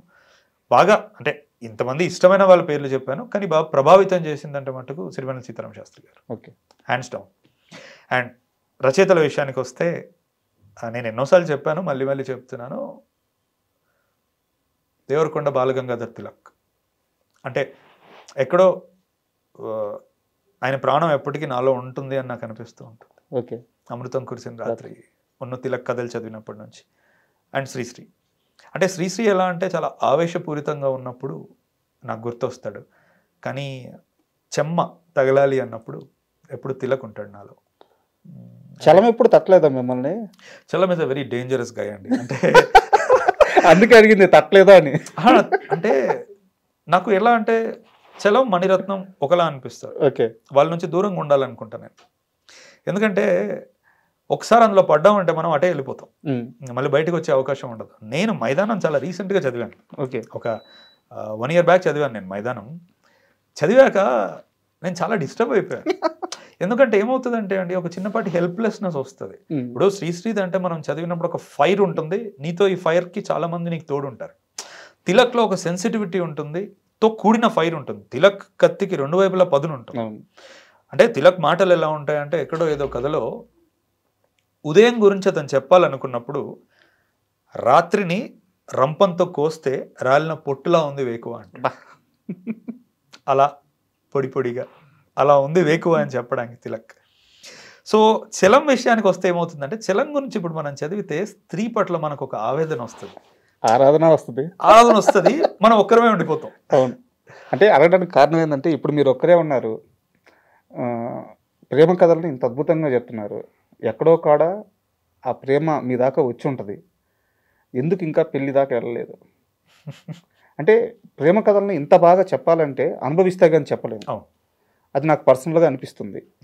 సో ఏదన్నా బ్రేకప్ స్టోరీ ఉందా, లేకుంటే ఎందుకు ఇంకా పెళ్లి దాకా వెళ్ళలేదు? అంటే I don't want to go too much into details, but నేను ఒక ప్రశ్న అడుగుతాను. అంటే మనం కొన్నిసార్లు అంటే ప్రేమను మనం ఎంతగా అనుభవిస్తామంటే, జీవితంలో మనకు మళ్ళీ ఎప్పుడు ఇంకే వ్యక్తి మీద అది కలగదు. అది ఒకసారికే కలుగుతుంది, అది అలానే ఉండిపోతుంది. కలిగిందే? కలిగింది కాబట్టే కదా ఇలా ఉన్నాను. బ్రేకప్ అయినా అంటే ఈ రోజుల్లో ఎవరికి ఉండదండి, శుద్ధిలానే. మీకైతే ఒక సమాధానం దొరికే బ్రేకప్ అయిందా? సమాధానాలు నిజ జీవితంలో దొరకవు, అందుకే సినిమాలో పెట్టారు అంతే. అంటే వీఆర్ ఆల్, అంటే ప్రతి ఒక్కరి కథలో అర్థం కానితనం ఒకటి ఉంటుంది. ఇప్పుడు వాళ్ళకి అర్థం కాకపోవచ్చు, నాకు అర్థం కాకపోవచ్చు. సినిమాలో మనం ఆ క్లోజర్ ఇవ్వగలుగుతాం, నిజ జీవితంలో ఉండదు. అండ్ ఫణీంద్రనాథ్ శెట్టి గారి నెక్స్ట్ స్టెప్ ఎలా ఉండబోతుంది? మీకోసం సినిమాలు తీసుకోబోతున్నారా, లేదు జనంకి అందరూ నచ్చే సినిమా తీయబోతున్నారా? అందరూ నచ్చే అనేది ఎప్పుడు ఒక ఏమంటారు దాన్ని, ఇట్స్ అన్ ఆక్సిమోరాన్. అది అందరికీ ఎప్పుడు ఏది నచ్చదు. సరే, ఎక్కువ మందికి నచ్చే, ఇంకా ఓపెన్గా మాట్లాడాలంటే ఒక కమర్షియల్ సినిమా. అంటే ఒకటి, నేను కంప్లీట్ ఇండిపెండెంట్ స్ట్రక్చర్లో మనవి చేశాను సార్, కంప్లీట్ ఇండియాలో. నిజంగానే ఇప్పుడు ఇండియాలోనే చాలా పవర్ఫుల్ స్టూడియోస్, మైత్రితో నేను సినిమా చేశాను. అంటే నాకు 2 అనుభవాలు ఉన్నాయి చాలా బలంగా. సో 3rd ఫిలిం అనేది మళ్ళీ వెనక్కి ఇండియాకి వెళ్ళాలా, లేదంటే స్టూడియోతోనే చేయాలా, లేదంటే 2 కలిపి ఏదైనా ఒక హైబ్రిడ్ మోడల్ క్రియేట్ చేసుకోవాలా, ఇంతకుముందు అన్నట్టు ఇటు ఆర్ట్ని అటు కమర్స్ని కాంప్రమైజ్ అవ్వకుండా చూసుకోవాలా అనేది నేను ఇంకా నావిగేట్ చేస్తున్నాను. అంటే ఆడియన్స్ పరంగానైతే నాకు ఈ వారం రోజుల్లో 1000 మంది నాతో అన్నమాట అదే, మీరు ఎలా ఉండాలనుకుంటున్నారు అలాగే ఉండండి అని. అది నేను చెప్పుకున్నది కాదు, వాళ్ళు చెప్తుంది, వాళ్ళు అలాగే కోరుకుంటున్నారు. అలా ఉంటేనే సర్వైవ్ అవుతుంది నిజంగా art, poetry or whatever it is, ఇంత మనసుకు తాకగలిగే సినిమా అంటున్నారు. But I give it some time. నాకు నెక్స్ట్ వచ్చేటప్పుడు ఏంటంటే నాకు లెగసీ ఫిల్మ్స్ చేయాలని ఉంది. లెగసీ ఫిల్మ్స్ అంటే 2 parts 3 parts ఉండే ఫిల్మ్స్, మనకి స్టార్ వార్స్లా ఇలాంటి వాటిలా కథ అలానే ఉంది. మేబీ అది తీసుకోవచ్చు, నేను తెలియదు. మొన్నటి వరకు క్రైమ్ అనుకున్నాను, బట్ 8 వసంతాలు రిలీజ్ అయిన తర్వాత మళ్ళీ నేను వెనక్కి వెళ్ళి మనం ఎలా చెప్పాలనుకున్నామో అలాగే చెప్దాం. కాకపోతే ఈసారి జానర్ మారుస్తున్నాను. బట్ మీకు నచ్చిందే చేయండి, ఫాస్ట్గా చేయండి. ఎందుకంటే మీలాంటి ఫిల్మ్ మేకర్ చాలా రేర్. మీ దగ్గర నుంచి నెంబర్ ఆఫ్ మూవీస్ వస్తే ఎంతో కొంతమంది ఆలోచిస్తారు. ఇక్కడ ఒక సమస్య ఉందన్నమాట. ఇప్పుడు మీరు ఒక్కరున్నారు, మీతో పాటు ఒక 5-6 మంది దర్శకులు ఈ ఛానల్లో ఇలా ఒక క్రియేటివ్గా, ఒక సెన్సిటివ్గా కథలు చెప్పగలిగితే మార్పు అనేది చాలా త్వరగా వస్తుంది. Exactly, very well put. దాన్నే మనం న్యూ వేవ్ అంటాం. నేను కోరుకునేది కూడా అదే. బట్ మన బ్యాడ్ లక్ ఏంటంటే నెంబర్ చాలా తక్కువ ఉంది. ఆ నెంబర్ అంటే చాలా మంచి హృదయానికి హత్తుకునే సినిమాలు తీసిన వెరీ యంగ్ ఫిల్మ్ మేకర్స్ కూడా కమర్షియల్ ఫిల్మ్స్కి వచ్చేసారు. It's very sad. కానీ see who are we to say అండి, వాడు ఏం మాటలు పడ్డాడు, వాడు ఎంత కష్టపడ్డాడు. అంటే వాడు తెర మీద ఎవరెవరిని చూసి నేను ఇలా తీలేనా అని అనుకుని తీసాడో మనకు తెలియదు పాపం. సో నాకు చేతనైనంత నేను చేయడానికి ప్రయత్నిస్తాను. అండ్ ఒక వ్యక్తి గురించి మాట్లాడుకోకుండా ఇంటర్వ్యూ పూర్తి చేస్తే అది నిజంగా తప్పే అవుతుంది. మీ కెమెరామెన్ విశ్వనాథ్ రెడ్డి గారు, ఆయన పెళ్ళిళ్ళకి ఫోటోగ్రాఫర్ అని చెప్పి తెలిసింది. ఆ స్థాయి అక్కడి నుంచి ఈరోజు 8 వసంతాల సినిమా చూస్తుంటే ప్రతి స్క్రీన్ అంటే ప్రతి ఒక్క ఫ్రేమ్ కూడా ఒక పెయింటింగ్ అని ఏమన్నా వేసారా అలా అనిపిస్తుంది. మన రీసెంట్గా ఆయనకి అవార్డు కూడా వచ్చింది. సో ఆయన జర్నీ అంతా మీరు పక్కనే ఉన్నారు. ఆయన కష్టం డెబ్యూయే. అవును, మనం మీతోనే కదా. సో ఆయన వర్క్ గురించి ఏం చెప్తారు? విశ్వ ఎలా అంటే he's first thing what I like about విశ్వ, తను ఒక గీక్. ఓకే, అంటే kind of tech freak nerd. అంటే కొత్తగా ఏ టెక్నాలజీస్ వచ్చినాయి, మనం ఇక్కడ ఎలా అడాప్ట్ చేసుకోవాలి వాటిని, లెన్స్ కానీ లేకపోతే ఎక్విప్మెంట్ కానీ కలరింగ్ ప్రాసెస్ కానీ ఎక్స్పోర్ట్స్ కానీ ఇవన్నీ ఎప్పటికప్పుడు బాగా తెలుసుకునే ఒక వ్యక్తి. నాకు అలాంటిది బాగా నచ్చుతుంది. ఇంకొకటి ఏంటంటే ఒకటి ఫస్ట్ డైరెక్టర్కి చాలా పవర్ఫుల్ విజన్ ఉండి ఎక్స్ట్రీమ్ ఆర్టిస్టిక్ ఎస్థెటిక్స్ ఉంటే అతను ఎవరితో పనిచేయడానికైనా అతనికి ఈజీ ఉంటుంది. హ్యావింగ్ సెడ్ దాట్ అలాంటి వాళ్ళు దొరకడం కూడా ఒకసారి అదృష్టం. నాకు ఇట్ హ్యాపెండ్ విత్ విశ్వ. అంటే పీపుల్ క్లియర్గా తెలుసు ఇది ఫణీంద్ర నర్సిటీ ఫ్రేమ్, ఇది ఫణీంద్ర నర్సిటీ విజువల్ అని, కానీ అది నేను తీయను, అది తీసే వ్యక్తి కూడా ఉండాలి అక్కడ. సో ఆ లాంగ్వేజ్లో ఇంకా చెప్పాలంటే అసలు విశ్వాన్ని నేను తీసుకుంది కూడా తన ఇన్స్టాగ్రామ్లో ఒకప్పుడు ఏదో పిట్ట ఫోటో పెట్టాడు. అది చాలా బ్లర్గా ఉంటుంది, ఏదోలా ఉంటుంది అది, కానీ నాకు అందులో ఆర్ట్ కనపడింది. నేను అది చూసి ఈ వ్యక్తి సినిమా తీయగలుగుతాడని నేను నమ్మాను. అండ్ అంతకంతకి విశ్వ పెరుక్కుంటూనే పోతున్నాడు. గామి కానీ అంతకుముందు మను కానీ ఇప్పుడు 8 వసంతాలు కానీ. సో నేను విశ్వ కూడా అందుకే అదే చెప్తూ ఉంటా, విశ్వ చాలా జాగ్రత్తగా ప్రాజెక్ట్స్ చూస్ చేసుకో. ఎందుకంటే ఇప్పుడు మనుకి గామికి మధ్యలో వేరే సినిమాలు రావచ్చు, గామికి 8 వసంతాలకు మధ్యలో వేరే సినిమాలు రావచ్చు. అంటే జనరల్గా రాజర్ డీకిన్సన్ ఒక one of the greatest cinematographers contemporary ఉన్నాడు. హాలీవుడ్లో ఎలా ఉంటుందంటే అతను ఒక కథ తీసుకున్నాడు అంటే ఇర్రెస్పెక్టివ్ అతను ఏ డైరెక్టర్తో అయినా పనిచేయని, అతను ఒక కథ పిక్ చేసుకున్నాడు అంటే అది ఒక గొప్ప కథ అని నమ్మే స్థాయికి ఆడియన్స్ వచ్చేసారు. సినిమాటోగ్రఫర్ పిక్ చేసుకున్న కథని. నేను విశ్వాకి ఎప్పుడు ఆ మాట చెప్తూ ఉంటాను. అంటే నీ చేతిలో కెమెరా మాత్రమే లేదు, నువ్వు ఏది నిర్ణయించుకుంటున్నావు బ్రాండ్ కూడా ఉంటుంది. అంటే నీకు బాధ్యత ఉంది, ఒక గొప్ప విజువల్స్ తీయగలిగేది. అంటే నేను చెప్పిన అసలు 8 వసంతాలు నా దృష్టిలో అవలీలగా తీసిన విజువల్స్ అవి నన్ను అడిగితే. అంటే నేను మనుకి చాలా కష్టపడ్డాం, క్రూ తక్కువ మంది ఉన్నారు, 9 మందే ఉన్నారు, ట్రైపాడ్లు కూడా గాల్లో ఇలా పట్టుకునే వాళ్ళం మేము ఏం లేకుండా.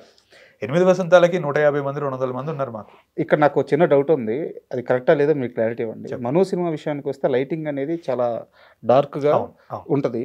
ఈ 8 వసంతాల విషయానికి వచ్చే చాలా బ్రైట్గా ఒక పెయింటింగ్ లాగా ఉంటుంది. ఆ సినిమాలో అలా ఉంది కాబట్టి మనం ఈసారి వేరే ట్రై చేద్దామని చెప్పి చాలా ఫోకస్డ్గా తీసుకున్నానేమో, కథరీత్యా చెప్పాల్సిన అవసరం ఉంది కాబట్టి, అలా చూపించాల్సిన అవసరం ఉంది కాబట్టి అలా చూపించారు. కథరీత్యా ఎందుకంటే మను అనేది ఇద్దరు లోన్లీ పీపుల్ కథ. లోన్లీనెస్ని ఎప్పుడైనా సరే లిటిల్ బిట్ డార్క్ను అందులోనే చూపించాలి. ఇది అలా కాదు, ఎంత కష్టం వచ్చినా పైకి ఆమె ఉత్తుంగ తరంగం లెక్క పైకి వచ్చే ఒక పాజిటివ్ కథ ఇది. సో ఇందులో లైట్ ఎక్కువ కనపడాలి, అప్రిషియేట్ చేయడానికి ఉండాలి. సో నెరేటివ్లోనే ఆ గుణం ఉంది. చాలా థ్యాంక్స్ సార్, ఎందుకంటే ఒక మంచి సినిమా తీశారు అండ్ పైగా నన్ను నమ్మి నా ఇంటర్వ్యూకి వచ్చారు. నేను శక్తివంచన లేకుండా ఒక మంచి ఇంటర్వ్యూ చేశానని నమ్ముతున్నాను.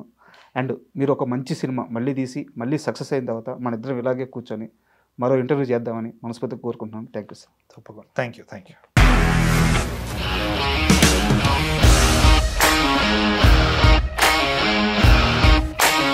ఇండస్ట్రీలో కమిట్మెంట్ ఇష్యూస్ వస్తే నీకు కూడా వచ్చినట్టు? మార్నింగ్ తీసుకెళ్ళాడంటే కొట్టి పడేశాడు.